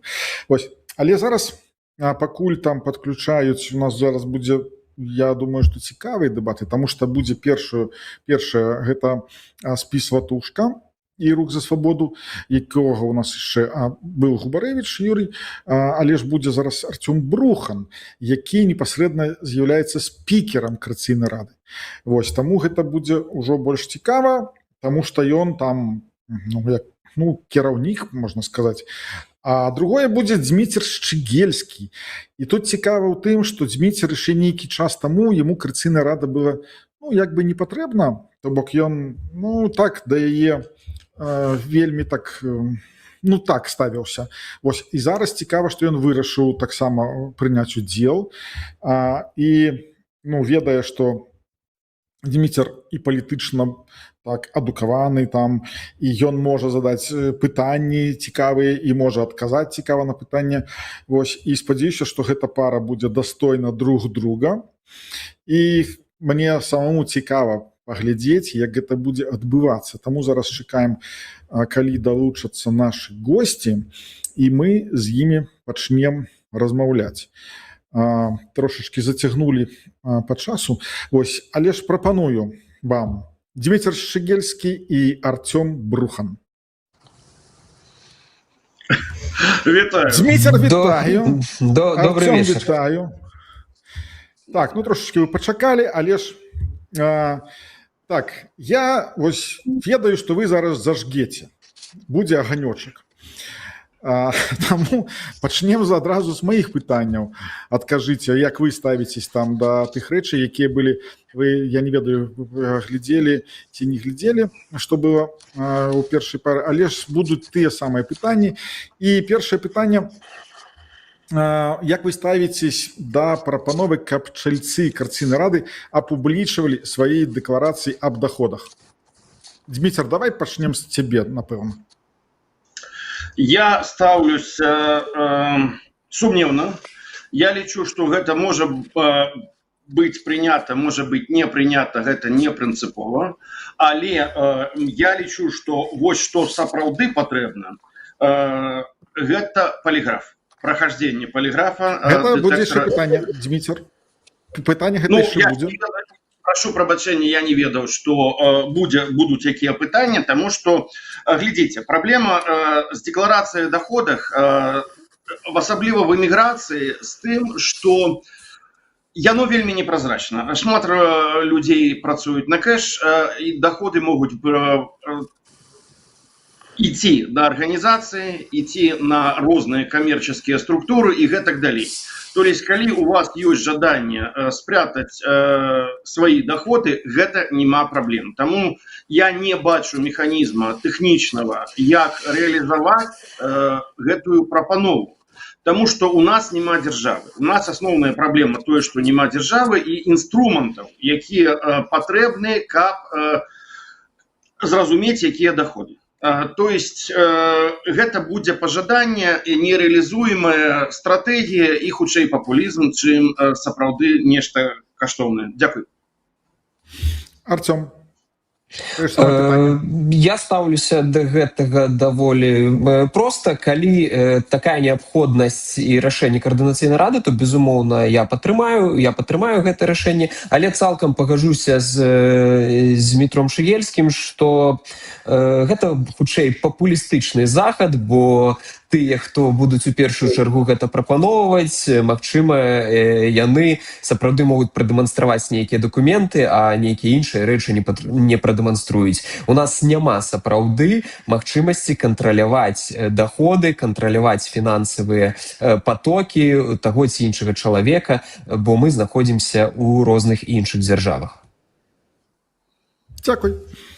Другое пытанне. Як ставіцесь да таго, каб чальцы КР, якія маюць доступ да крытычнай інфармацыі, да нейкіх там дадзеных там асабістых, якія ўдзельнічаюць у розных сустрэчах там з заходнімі партнёрамі у перамовах, таксама кіраўнікі розных камісій, каб яны праходзілі паліграфічную праверку. Дмітр.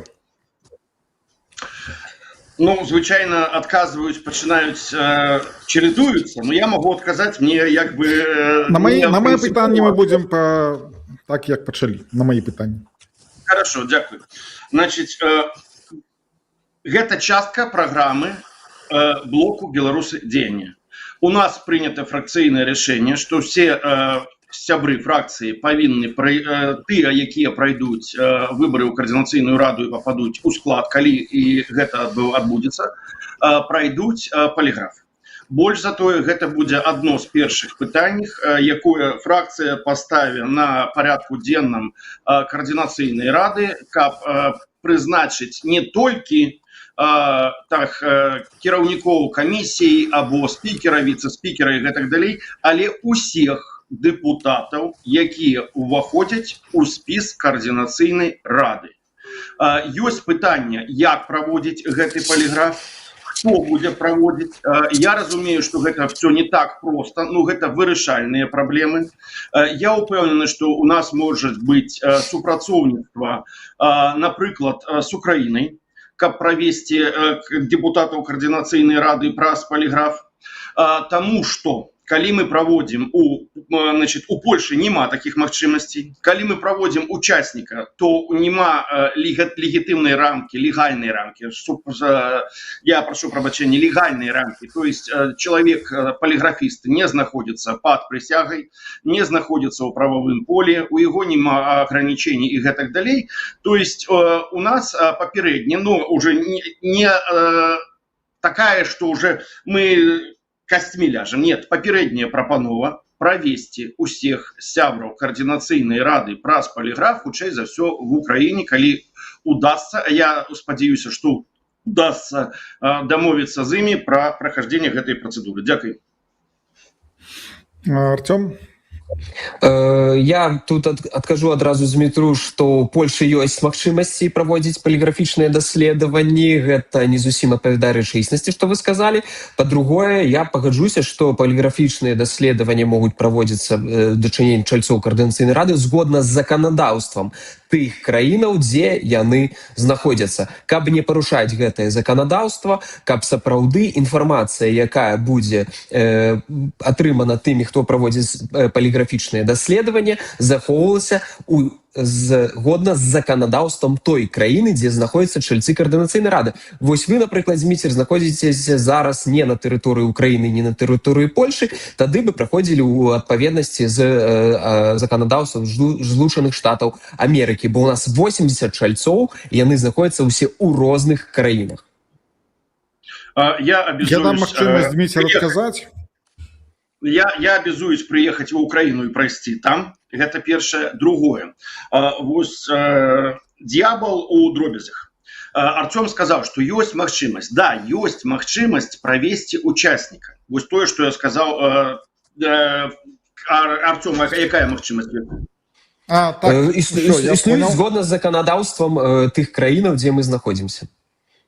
Так, існуюць. Давайте казаць конкретно. Казаць про Польшу.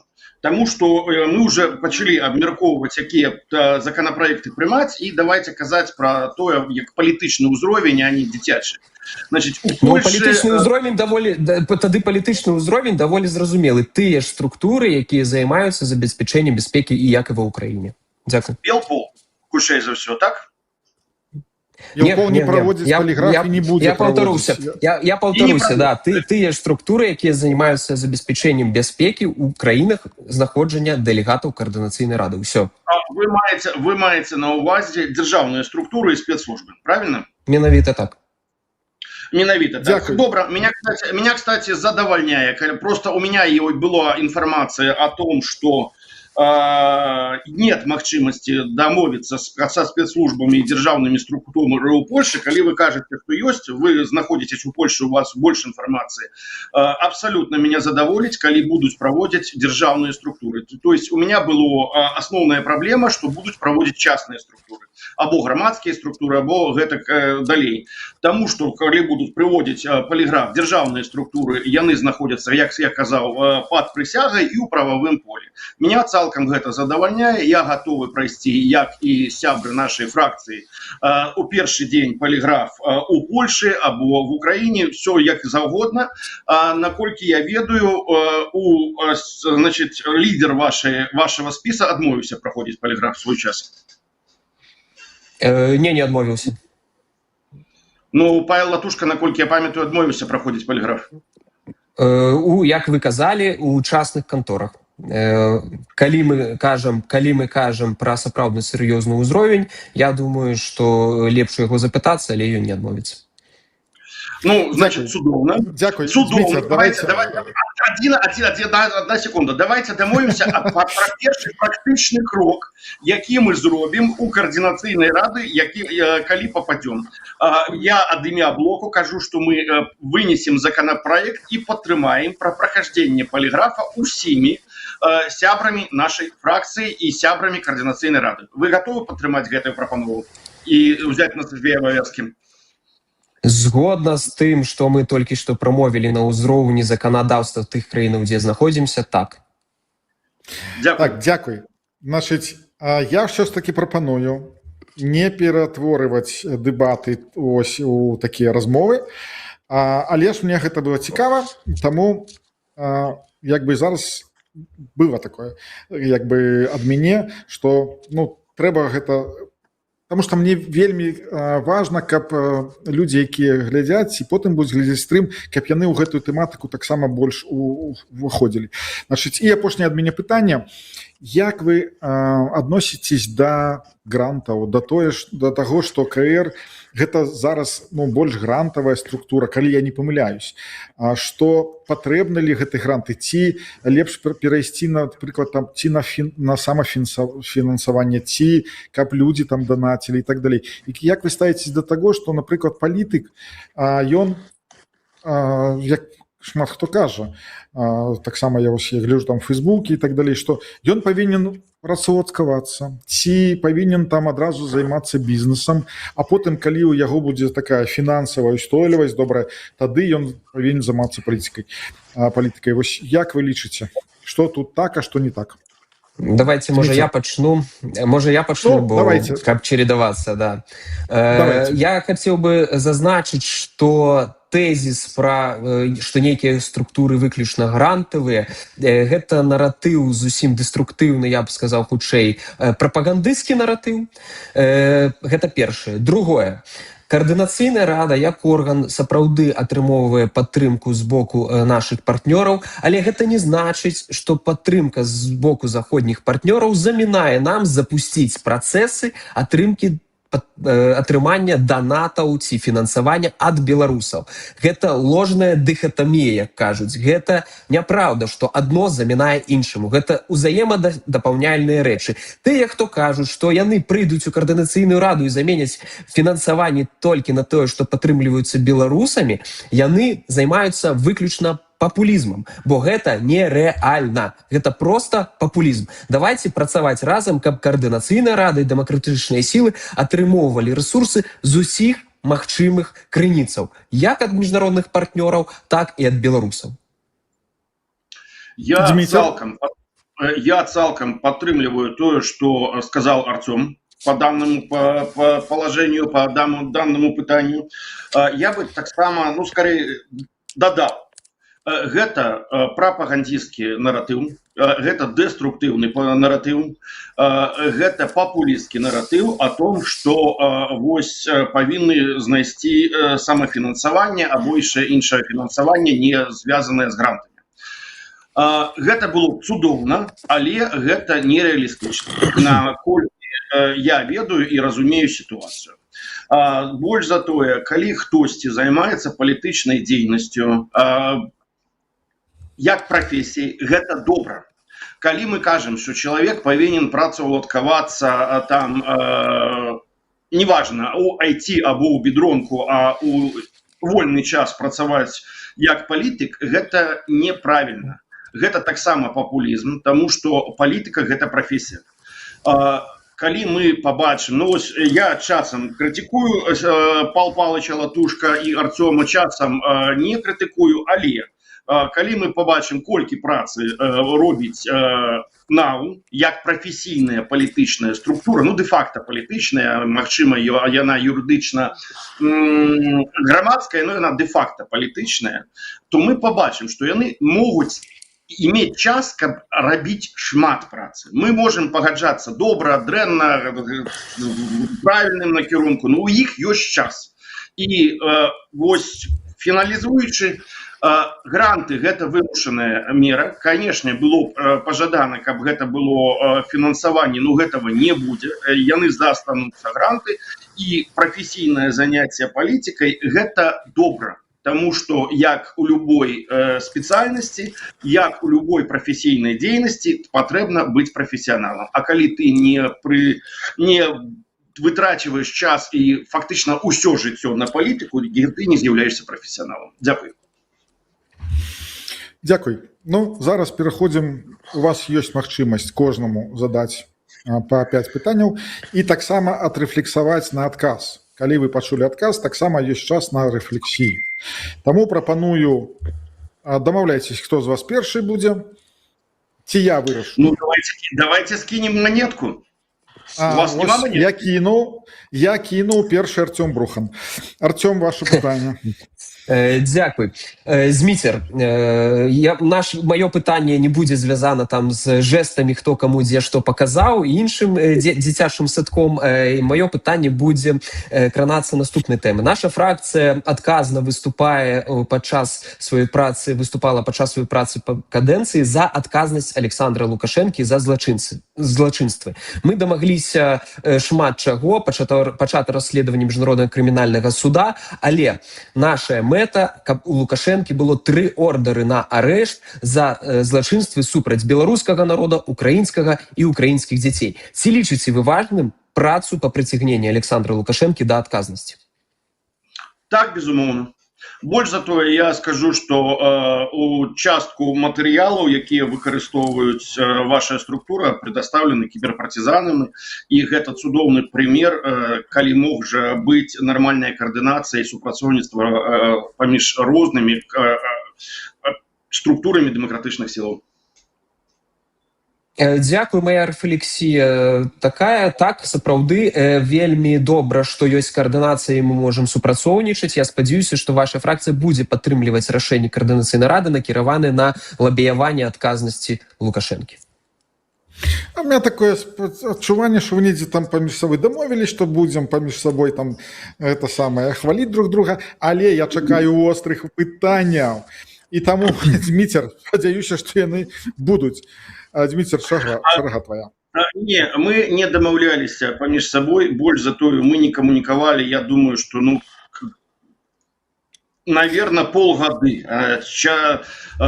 хутчэй за ўсё полгады, не было ніводнай размовы, ніводнага контакта.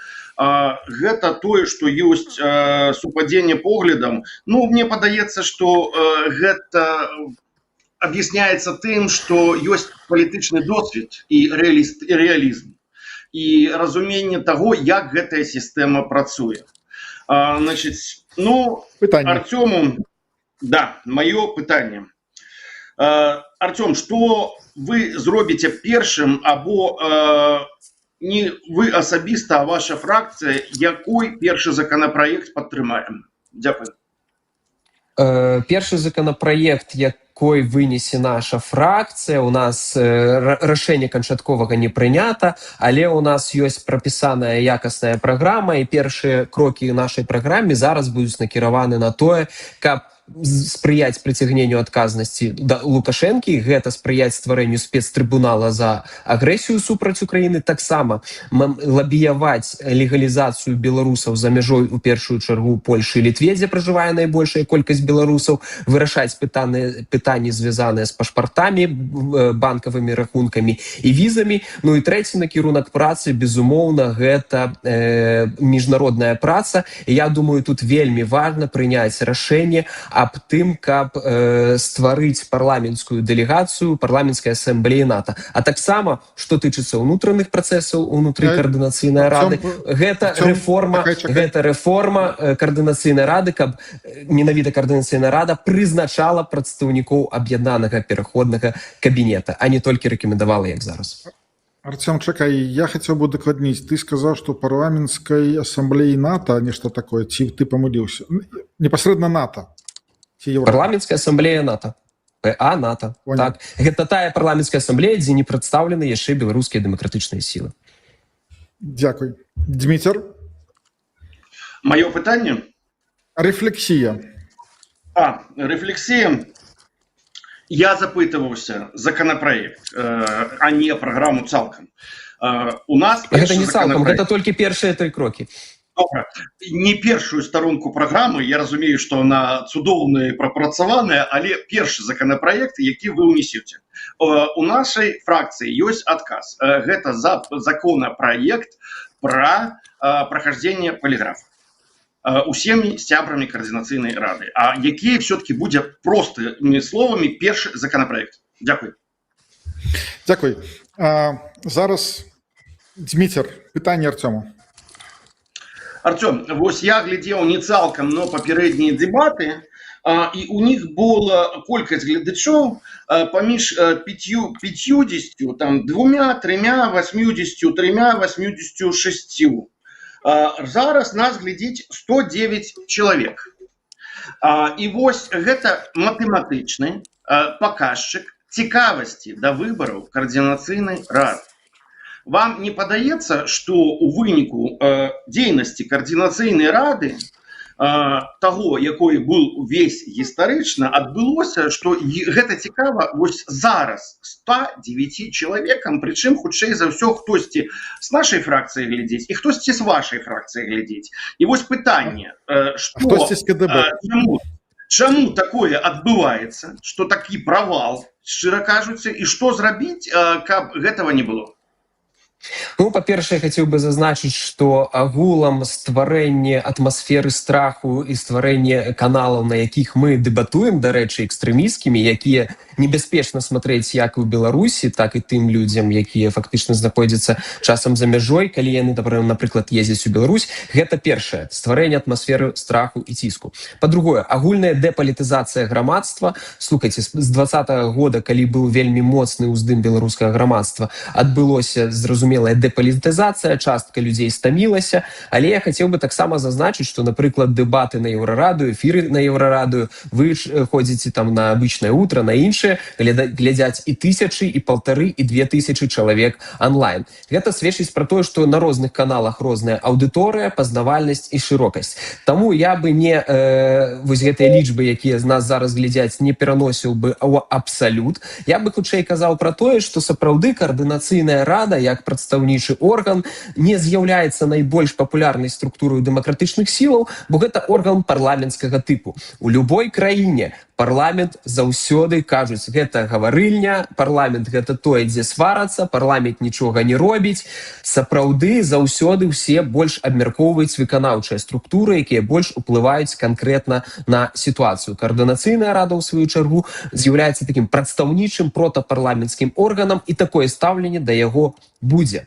Калі беларускае грамадства, калі сапраўды адбудзецца палітычны ўздым, звязаны з нейкімі вельмі моцнымі падзеямі сацыяльна-палітычнага характару, я ўпэўнены, што і глядзець, і галасаваць будзе нашмат больш людзей. Зараз гэта рэчаіснасць. Але гэта не значыць, што нам трэба працаваць, каб падвышаць давер да каардынацыйнай рады, распавядаць людзям, чаму важна галасаваць за каардынацыйную раду. Я паўтаруся, не заўсёды людзі глядзяць, але вельмі часта галасуюць. Дміцер, рефлексия. Еще раз, значит, были шмат оправданий. На жаль, Артем, я сподівався на конструктивную дискуссию, а не на просто, так сказать, спробу риторики, у кого лепш, у кого горш.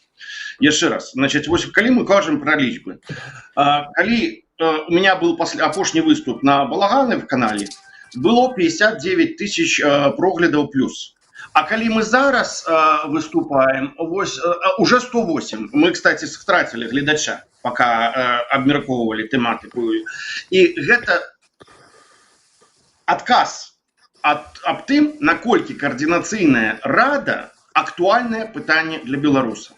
И это вырок об тем, что деятельность тых фракций, якія кіравалі координаційнай радай, вынік тых кіравання координаційнай радай тых фракцый і тых структур, якія его выконвалі. У тым ліку вынік даверу да координаційнай рады і скандалаў, якія адбыліся. Дзякуй. Дзякуй. Гэта не вырак. Гэта не вырак. Гэта не вырак. Я могу сказаць, на Еўрарадыё больш за 100 тысяч праглядаў чальцоў координаційнай рады за мінулы тыдзень был агулам. Артем, у нас есть рефлексия, вы можете потом у своей промове додать все. Дякую. Але ж я могу только одно сказать, что коли я бачу дебаты, там, например, на Еврораду, то я так само бачу, что там нашмат меньш, ну, одразу в онлайне. Хотя это может тычиться и часу, и так далее. И то, что Александр Рыкаў у тым 2 гады тому ён проводил дебаты у Координаційную раду, а ў гэтым гады ён адмовіўся. Ён сказаў, што гэтым фармат не будзе займацца, таму што у яго зараз змянілася аўдыторыя і гледачы не поймуць там і так далей. Але ж гэта зараз гэта трошачкі так для гледачоў. Пытанне ад Артёма да Зміцера. Зміцер, ваша палітычная мэта, прапісаная ў праграме, гэта разбурыць механізм закладніцтва і вярнуць Беларусі міжнародную суб'ектнасць. Якія інструменты вы прапаноўваеце для гэтага? Канкрэтныя. Міжнародны ціск, юрыдычны ціск, у тым ліку не толькі міжнародная юрысдыкцыя, ёсць праграма Юрася Зінковіча пра нацыянальнай юрысдыкцыі і не крымінальную адказнасць, а грамадзянскую адказнасць, у тым ліку не толькі Александра Лукашенка, но дзеючых асоб рэжыма, якія можна прыцягваць да адказнасці за тыя страты, якія панеслі людзі. Другое, гэта якія інструменты. Я заўсёды кажу, што і сапраўды, як я разумею, ёсць разуменне ў фракцыі, можа не конкретного инструмента, але стратегичного подхода, что наша задача вернуться в Беларусь. Вернуться в Беларусь мы не можем без того, что отбывается у Беларуси, тое, что отбывается у беларускім народе, тое, что адбываецца у тым ліку у чынавенстве, якое існуе ў Беларусі, частка якога вы свой час былі, вы разумееце, што яно рознае чынавенства, і гэта асноўнае пытанне. Таму што у нас усе праблемы, якія мы абмяркоўваем, выцікаюць з таго, што мы пращёлкалі краіну, якую мелі Беларусь, і у нас няма сваёй краіны. І наша стратэгічная задача вернуць Беларусь. У тым ліку, магчыма, сродкамі, якімі заўгодна, у тым ліку, калі гэта спатрэбіцца, узброенай барацьбой. Дзякуй. Моя рэфлексія наступная. З канкрэтных інструментаў я пачуў менавіта тыя інструменты, якімі мы займаемся. Са стратэгічных поглядаў, погляды гэта добра, але я не пачуў адказу пра канкрэтныя інструменты, але я пагаджуся, што наша галоўная мэта гэта вернуцца ў Беларусь. Ну, я уже казал, Артем, что мы, в принципе, у нас стратегичные подходы, яны не вельми разыходятся, поэтому не атрымліваецца, магчыма, того, что Александр спадзяваўся, что мы пустим крывю друг другу. Я ўсё ж таки спадзяюсь, што гэта будзе. Так. Не, ну калі б мы былі ў студыі, я бы мог, так сказать, выкарыстаць стакан з вадой, як класіку. Ну, зараз мы нешта паспрабуем вас. Яно не спрацуе праз самому. Артём таксама мае, ён таксама мог бы, а яно не спрацуе праз камеру. Вось в чым праблема. Ну, добра. Трэба будзе у вас тады ў студіі недзе з баксёрскімі перчаткамі.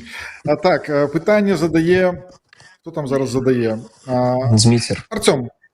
Зміцер, пытанне.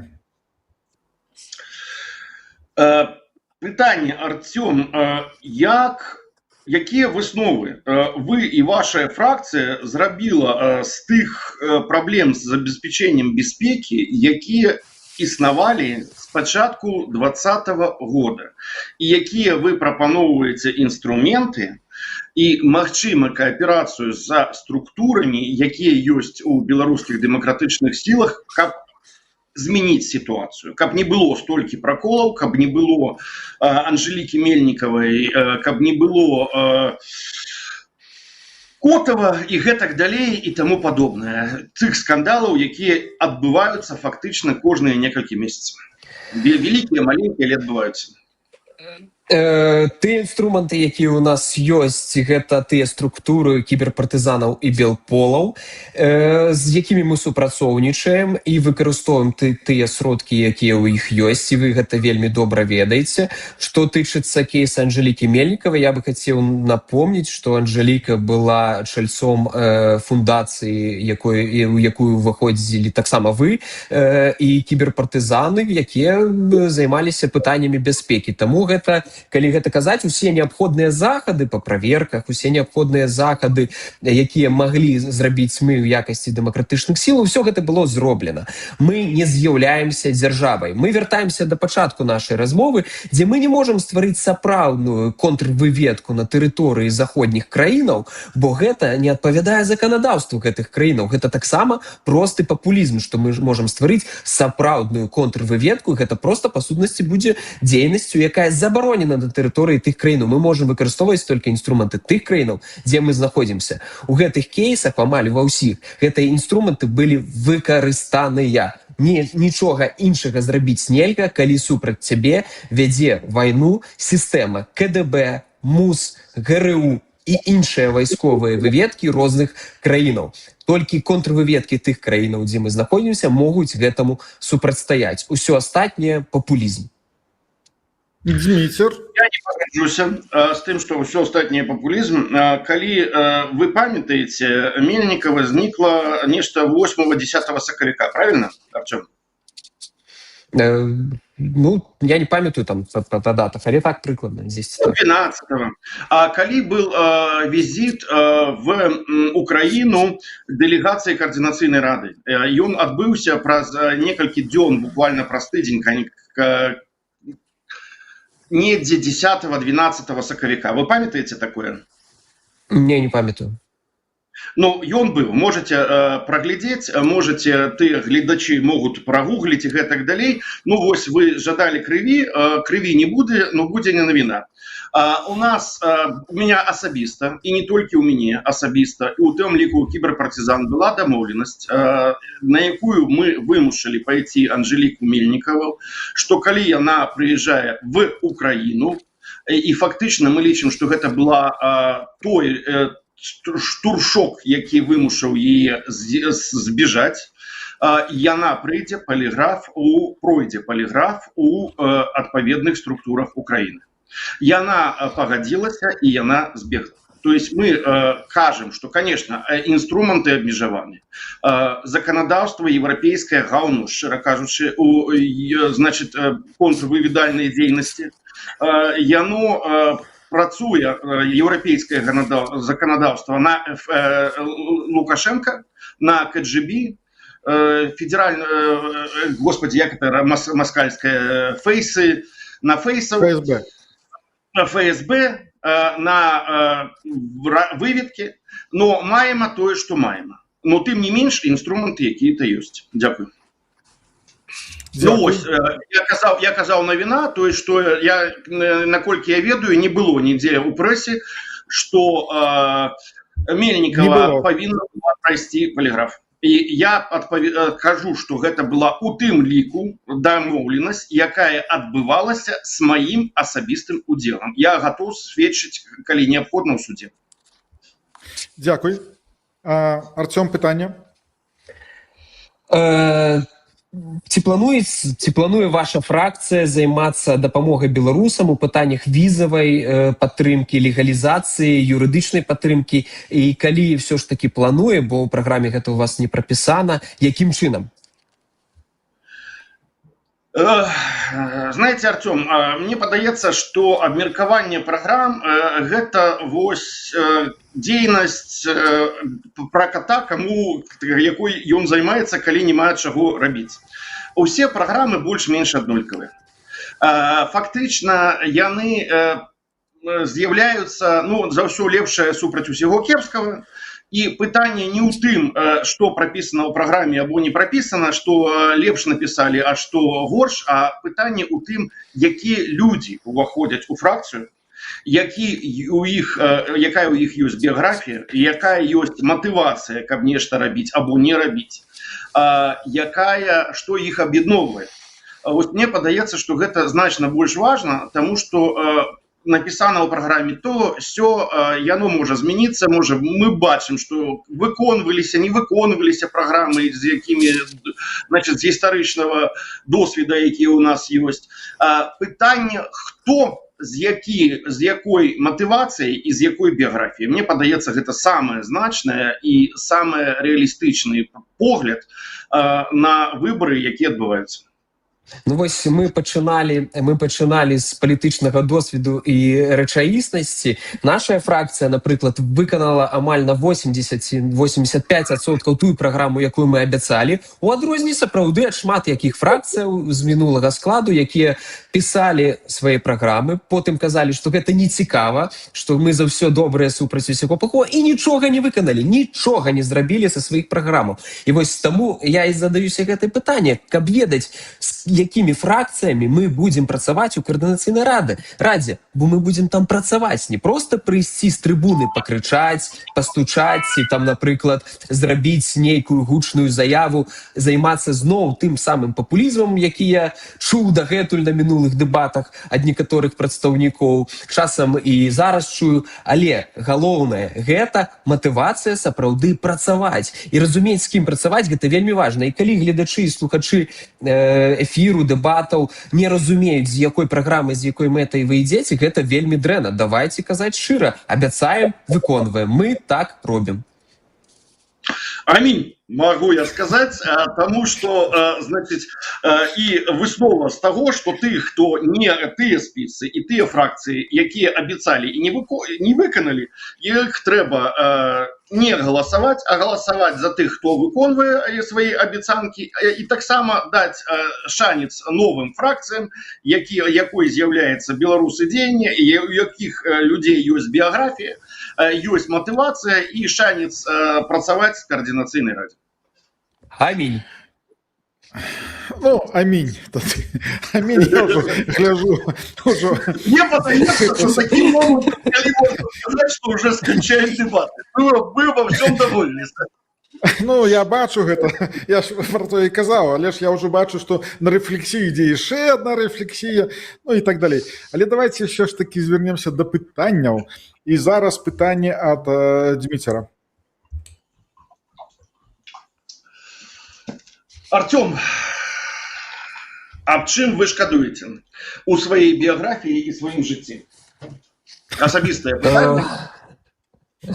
Со сваёй біяграфіі я калі працаваў был выканкамі, я шкадую, вось ёсць адна рэч, за которую я нават выбачаўся в інтэрв'ю нашай Ніве, калі па рашэнні Лукашэнкі, па даручэнні Лукашэнкі было знесена гістарычнае зданне ў цэнтры Брэста, і я як чыноўнік выканаў, не зрабіў так, каб гэтае заканадаўства не было парушана.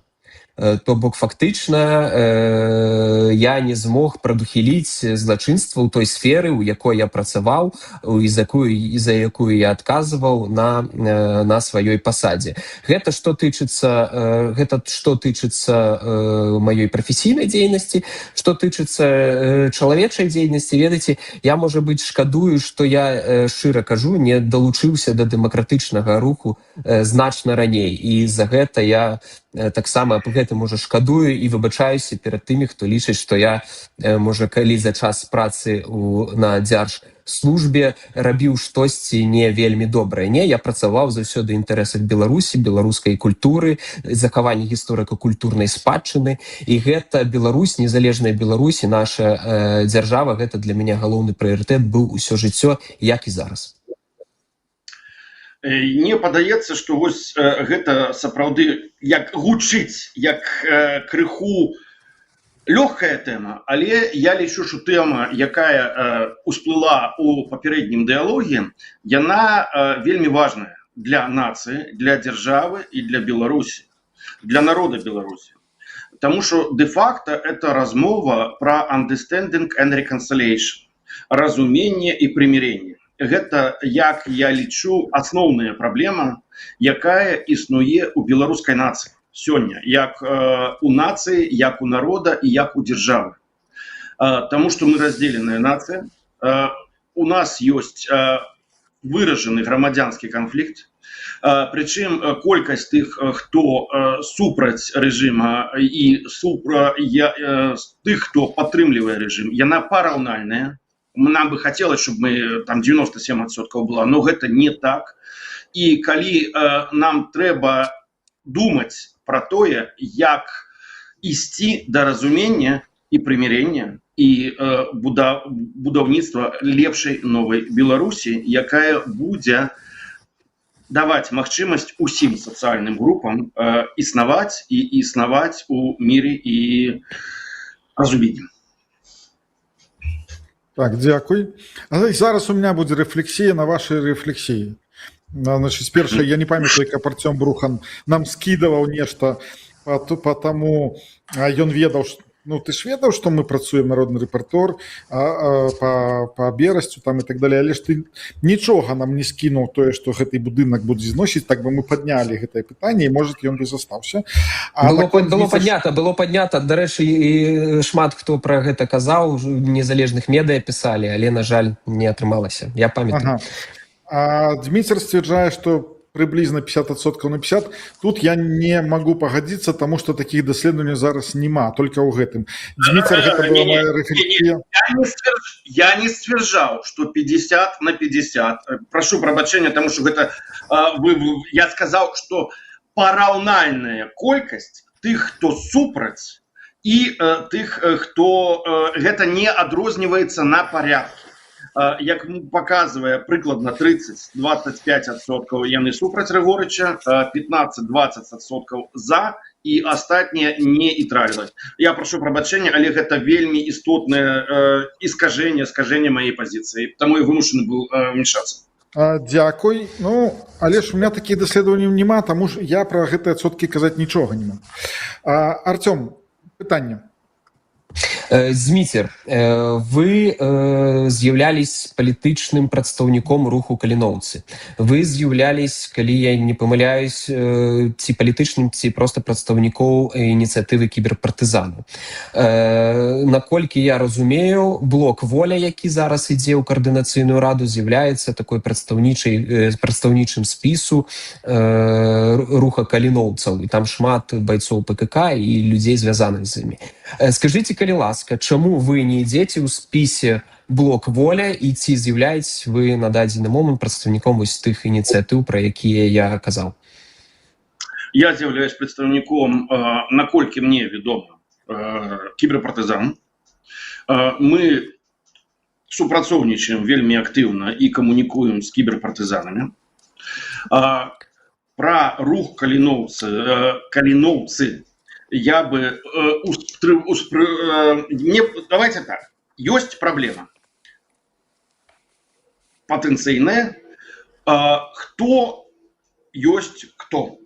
Мне падаецца, я не хочу отказывать на эту проблему, потому что это может быть деструктивный отказ, але я лічу, что адзіная легітимная сила, адзіная легітымная структура, якая можа даць адказы на пытанне, хто ёсць каліноўцы, рух каліноўцы і хто не ёсць, з'яўляецца палком Каліноўскага. Полк Каліноўскага знаходзіцца в Украіне. Ён працягвае узброеную барацьбу, у яго ёсць кіраўніцтва. Вось прэс-служба. Калі яны палічаць патрэбным, яны дадуць адказ на гэтыя пытанні. Але мне падаецца, што варушэнне, хто правы, хто вінаваты, хто лепшы, хто горшы, не вельмі канструктыўна. Мне падаецца, што трэба рухацца да таго, што мы можам зрабіць. Ну і таму, што я не іду у блоку «Воля», таму што у нас ёсць некаторыя у тым ліку неразуменне, напрыклад, на беларускую вайсковую арганізацыю, якія носяць прынцыповы характар, і кіраўніком з'яўляецца, лідарам якой і з'яўляецца лідар блоку «Воля». Дякую. Ну, моя рэфлексія даволі простая. Дзякую за адказ. То бок ёсць разуменне, што некаторыя працэсы ўнутры там адбываюцца, якія мы как бы не ведаем, але зразумела, што вы не ідзеце з блокам «Воля» па таму, што адбываецца палітычная нейкі канфлікт унутры у вас там. Дзякуй. А калі вы пагадзіцесь, я магу з вами таксама прапанаваць блоку «Волі» чальцам, як бы і зрабіць з вами дэбаты і абмеркаваць гэтыя пытанні. Але ж мы зараз пераходзім да апошняга пытання.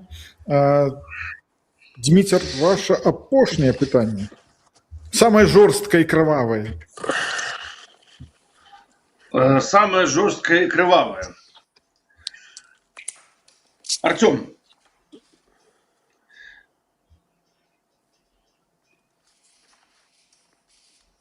з якім пытаннем вы бы не хацелі сутыкацца, якое пытанне вы бы не хацелі пачуць ад мяне зараз? Зміцер, няма такіх пытанняў. Няма такіх пытанняў. Окей. Усё? Да, ну так, да. Ну, я понял. Тады у мяне есть пытанне. Дзякуй. Крывавае. Тады у мяне есть пытанне. Так, ну, можа, не крывавае, але, Зміцер, у вас у спісе, вось вы казалі пра матывацыю і досвед і якасць спісаў, які ідуць. У вас у спісе есть такі Сергей Коршун, як я разумею, які вядзе YouTube-канал «Небеглый». Ці гэта яго аднафамілец? Можна удакладняючы пытанне, каб я на вашага чальца фракцыі не нагаварыў лішняга? Я не ведаю. Я не могу отказать на гэтае пытанне. Я не ведаю, чи з'яўляецца ведучым гэтага канала чи аднафамілец. Я зразумеў, калі гэта ўсё ж такі гэты Сергей Коршун, ці вы ведаеце, што гэта за канал, бо ён распрастраняе сапраўдную дэзінфармацыю пра дэмакратычныя сілы, стварае атмасферу канфліктаў, працуе ў наратывах рэжыма Лукашэнкі.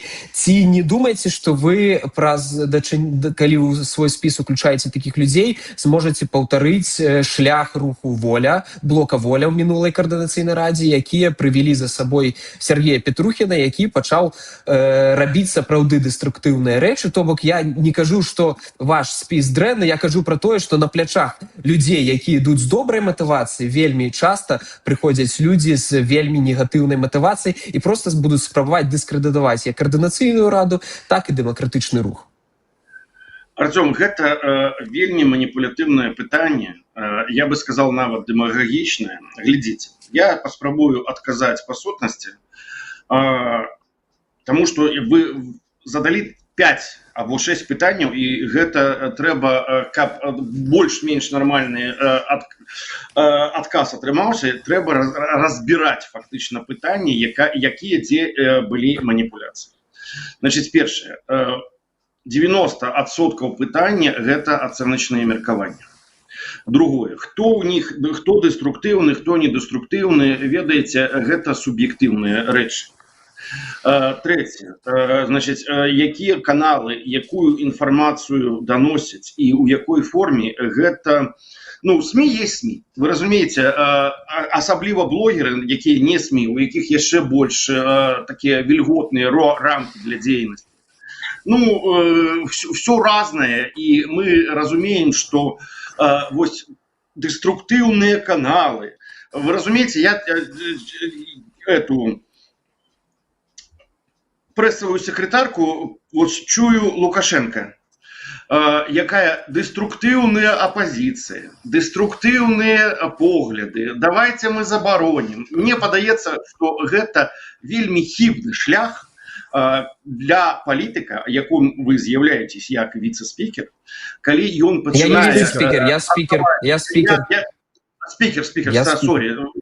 Ось менавіта, калі спікер, тым больш, я прабачаюся. Значыць,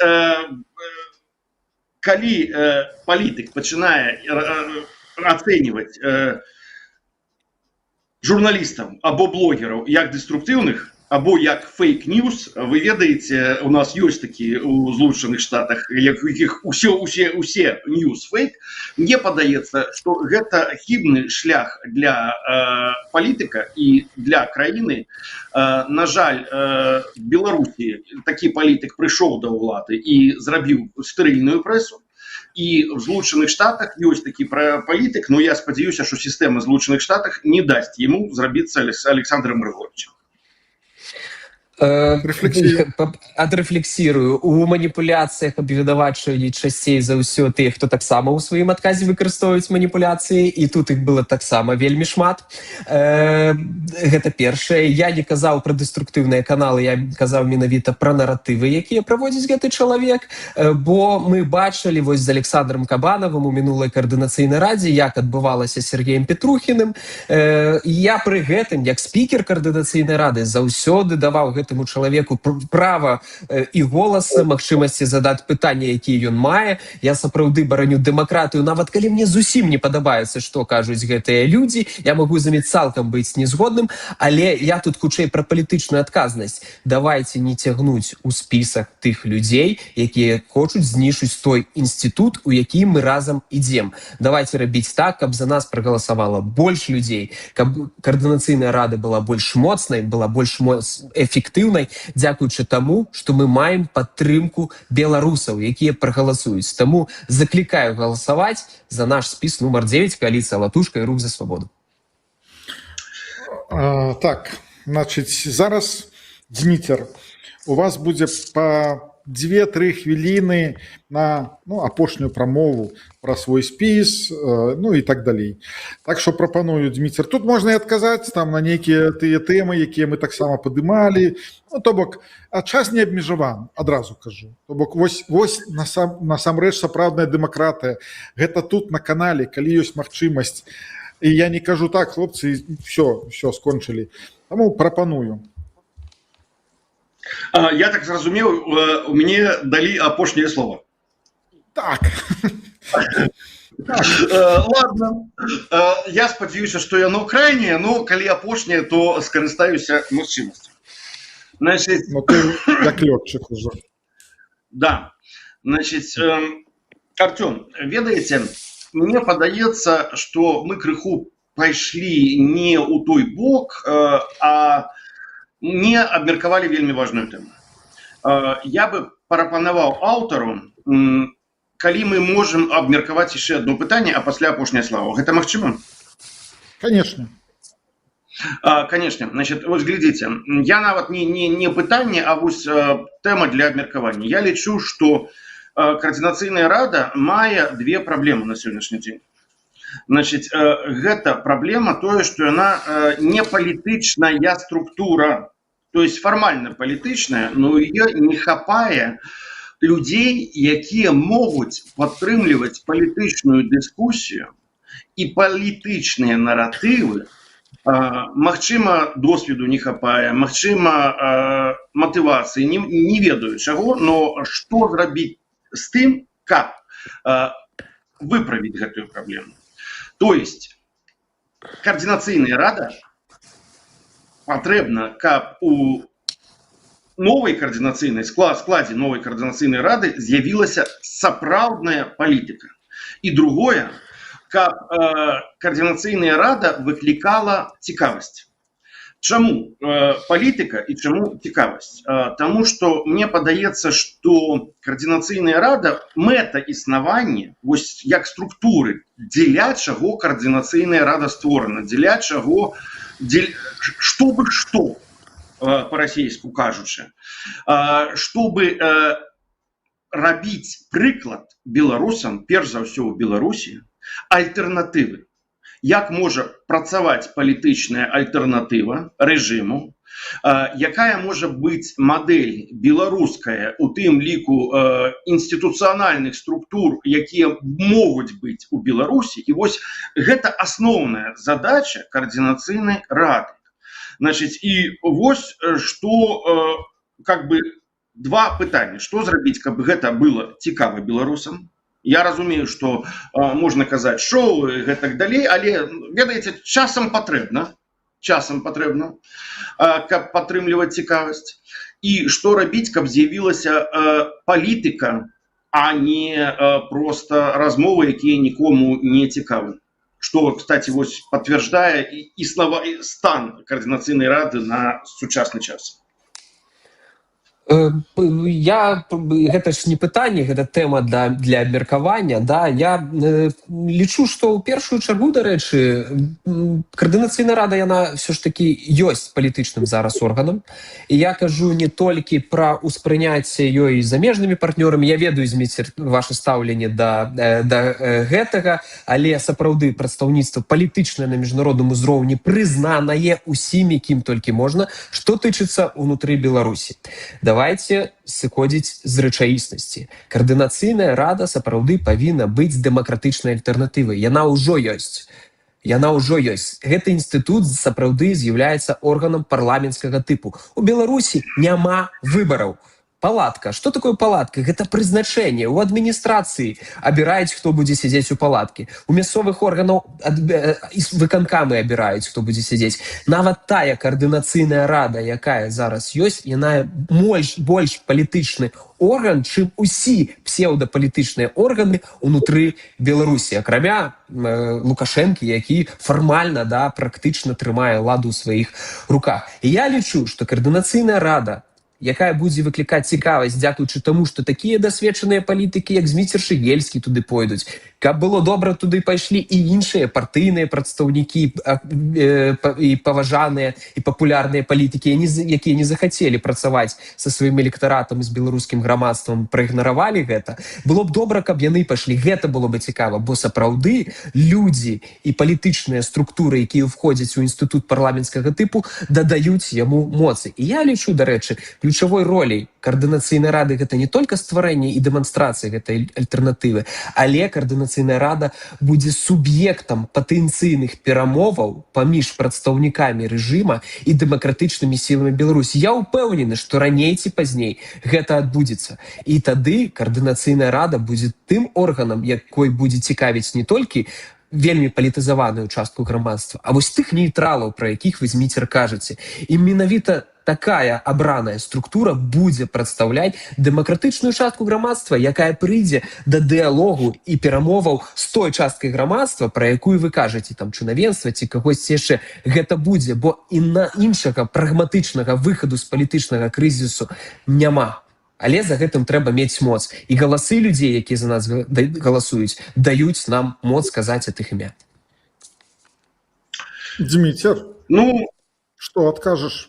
Я скажу, што гэта заяўка фактычна вось для Алеся, для іншых блогераў, іншых СМІ. Як мне падаецца, як мы нащупалі вельмі цікавую важную тэму, як зрабіць так, каб каардынацыйная рада атрымала больш суб'ектнасці, а ёсць суб'ектнасць, у тым ліку міжнародная, канешне, каб было больш цікавасці, перш за ўсё ўнутры Беларусі, і якія інструменты і преадалець крызу, якая фактычна ёсць у каардынацыйнай радзе, у стаўленні грамадства і у стаўленні у тым ліку дыяспары, у якой ёсць магчымасць глядзець, у якой ёсць магчымасць галасаваць, але мы бачым, што вось Балаганов, які сказаў, што я не буду, не таму, што ён дрэнны, таму, што ён адчувае сваю аўдыторыю, адчувае, што не цікава, і я адчуваю, што людзям не цікава.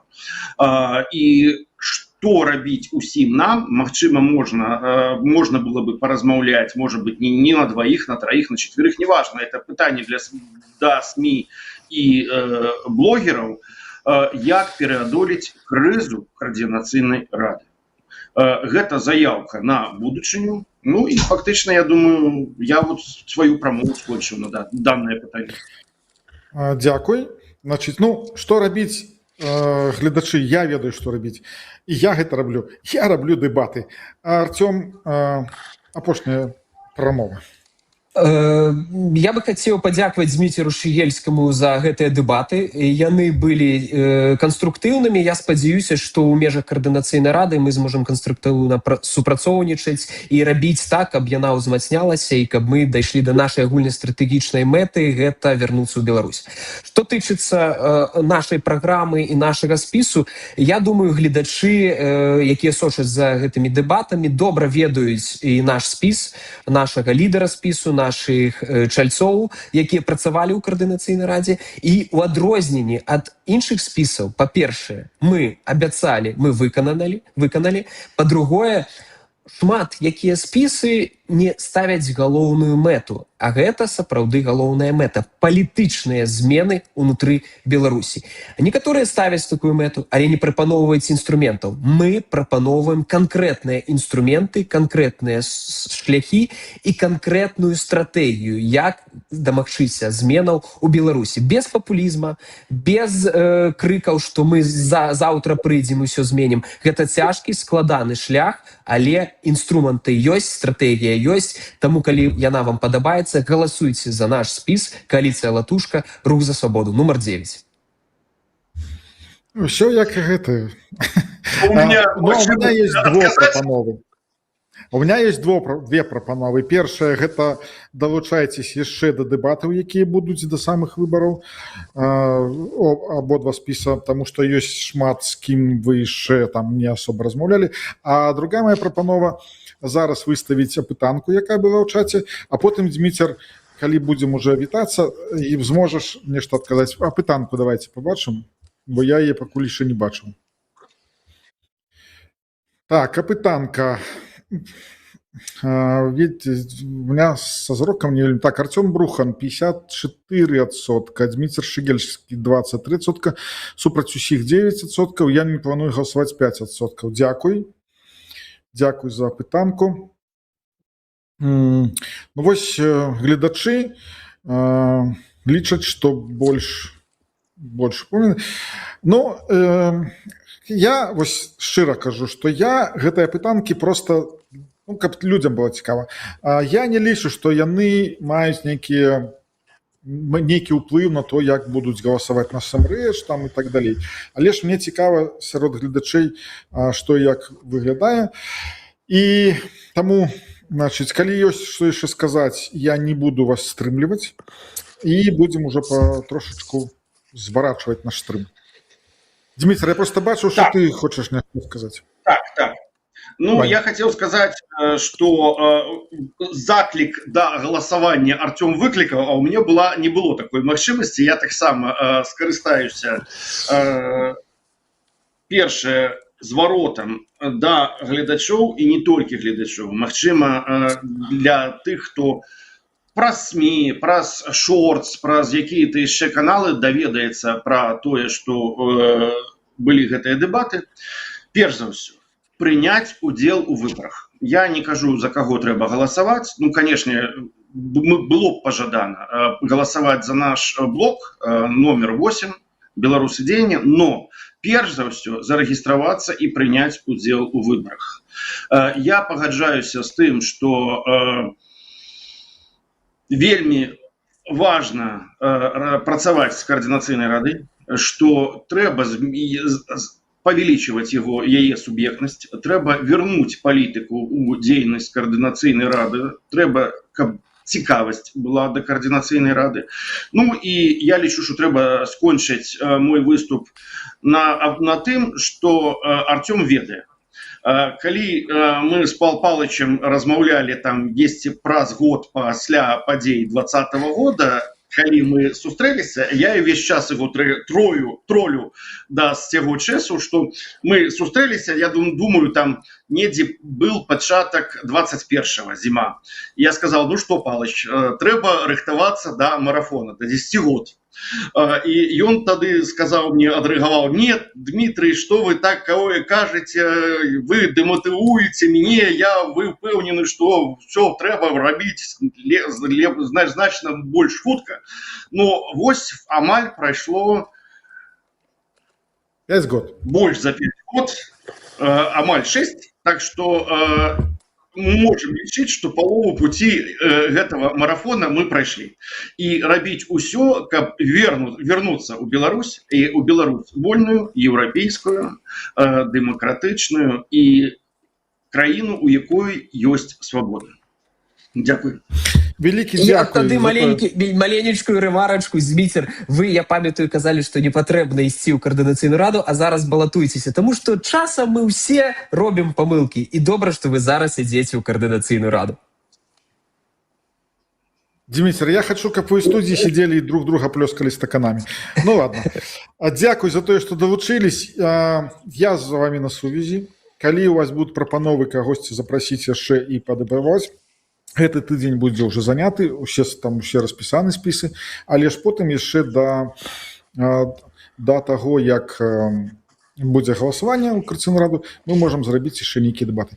Таму дзякуй за тое, што далучылись, і да пабачэння. Жыве Беларусь. Жывеш. Жыве вечна.